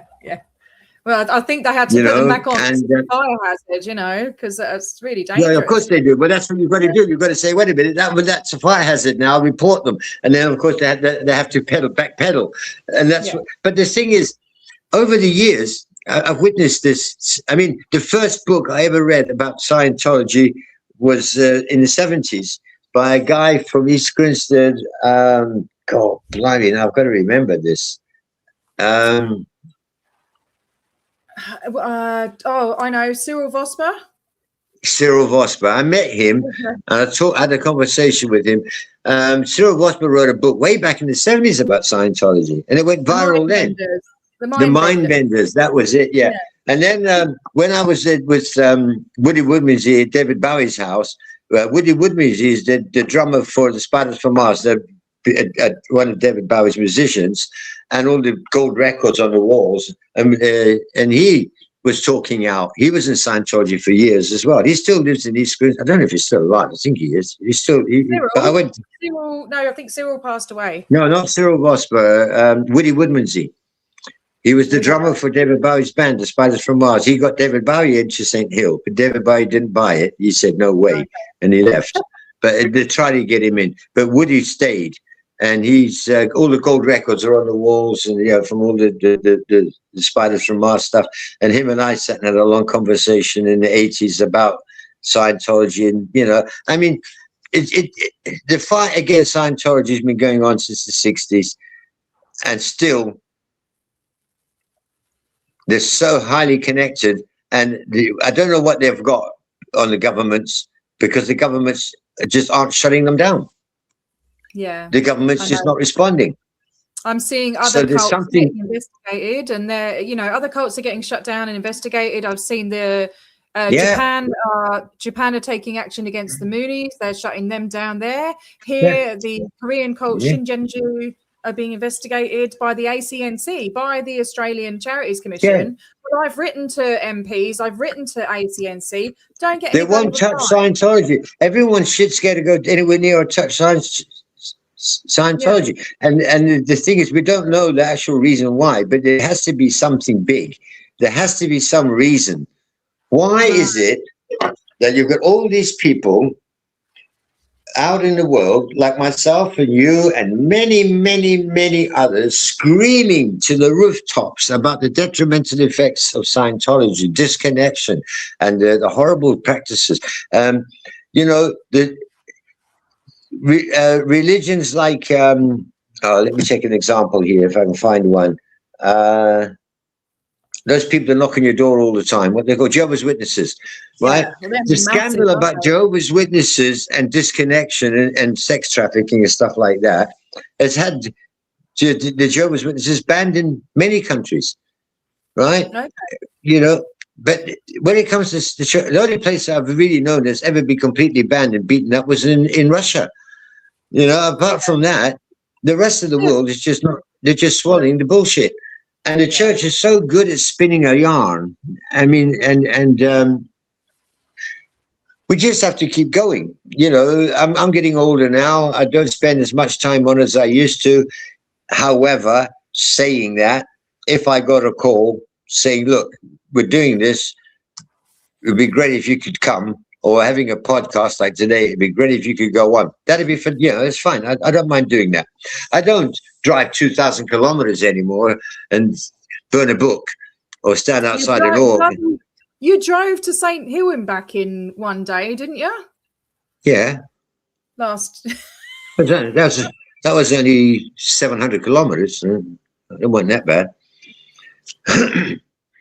Yeah, but you got to do what you got to do, ain't you? I mean, if you're going to protest and fight, you've got to fight. I know, mate. I know. I mean, everyone I know who fights the Church of Scientology makes great sacrifices.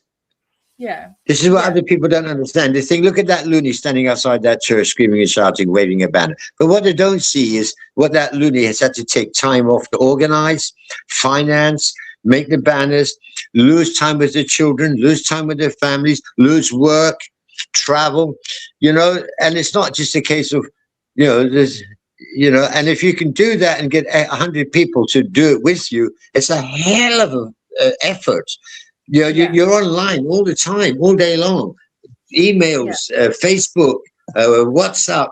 And I used to wake up in the morning and I'd have like 97 on my Facebook, messages. And I would think, shit, and I spend all day just organizing. But in the end, all I had to do was say, right, there's a protest in Bristol, or there's a protest in whatever. I'm going on, this is the date. Everybody's welcome. And then people would come because we built it up to that. It took us a long time to build it up to that. It didn't just happen overnight. I didn't just put on a pirate hat. I mean, I felt like a right idiot the first few times. I was scared shitless, going out in the street dressed as a pirate with these big colored banners and Plymouths, Scientology kills, Lisa McPherson. It was just really hard. But it caught on. And the same as you're doing, it's catching fire. It will catch fire. I think you're doing the right thing, trying to get an inroads to these kids.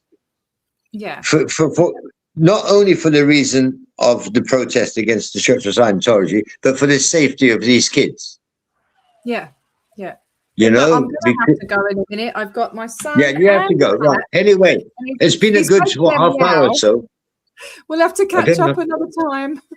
Anyway, you were supposed to send me your full name. Yes, I'll do that. Yeah.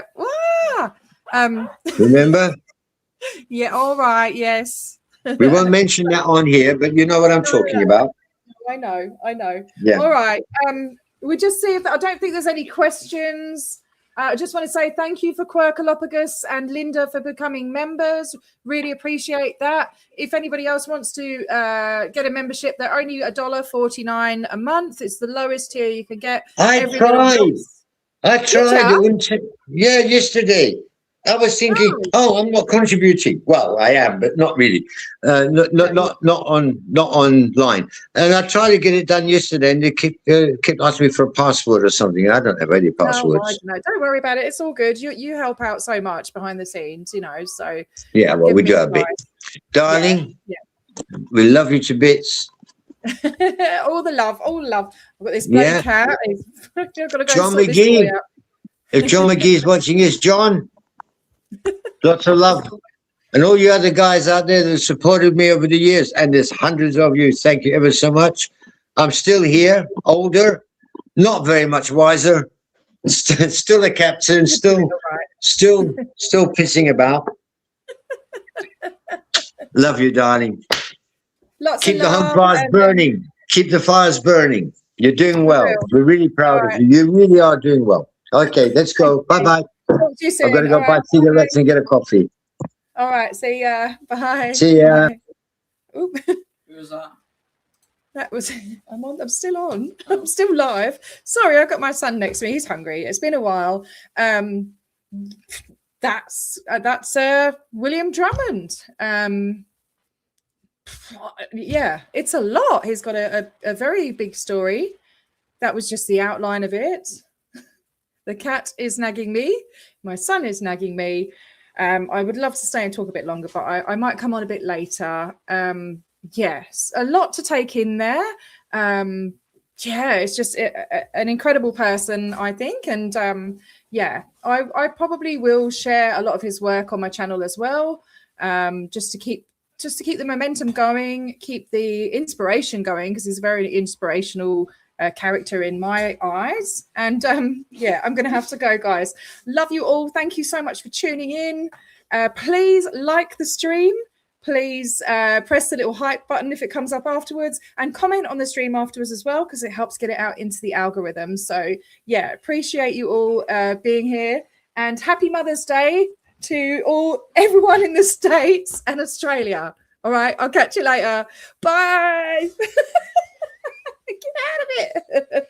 All right. Oh, and go away. For the outro, I've got a song that I made for Billy D when he came up to hang out with me at the IAS protest. Bye. Heave ho, Billy D, raise your voice upon the sea. From Plymouth Sound to Furhouse Road, you kept the line for free. Heave ho, Billy D, for truth and liberty. We'll meet at St. Hills gates tonight and sing you home to sea. 50 years you sailed their charts, though none of it rang true. Born inside their iron walls, you did what you must do. Till one fine day you tore the flag and threw their lies away, and turned your compass home again to light another way. Heave ho, Billy D, raise your voice upon the sea. From Plymouth Sound to Furhouse Road, you kept the line for free. Heave ho, Billy D, for truth and liberty. We'll meet at St. Hills gates tonight and sing you home to sea.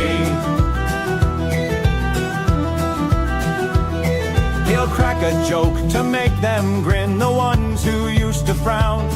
He'll turn their ethics upside down and shake the mighty crown. A caring soul with mischief spark, a rogue with noble plan. He proved you can expose the rot and still enjoy the jam. Hey ho, Billy D, raise your voice upon the sea. From Plymouth Sound to Furhouse Road, you kept the line for free. Hey ho, Billy D, for truth and liberty.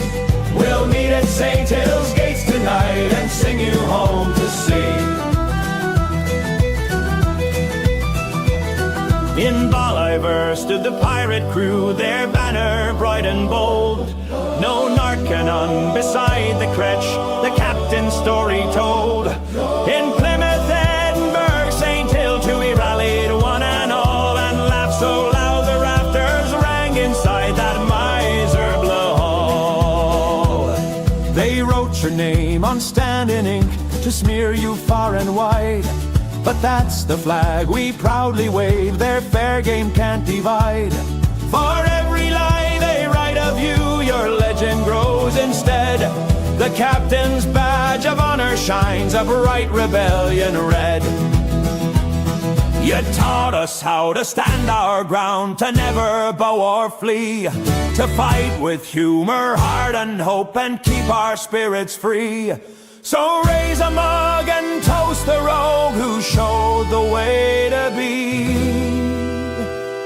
No chain can bind a soul that's brave. Fair winds, dear Billy D. Hey ho, Billy D, raise your voice upon the sea. From Plymouth Sound to Fir House Road, you kept the line for free. Hey ho, Billy D, St. Hills lights for you and me.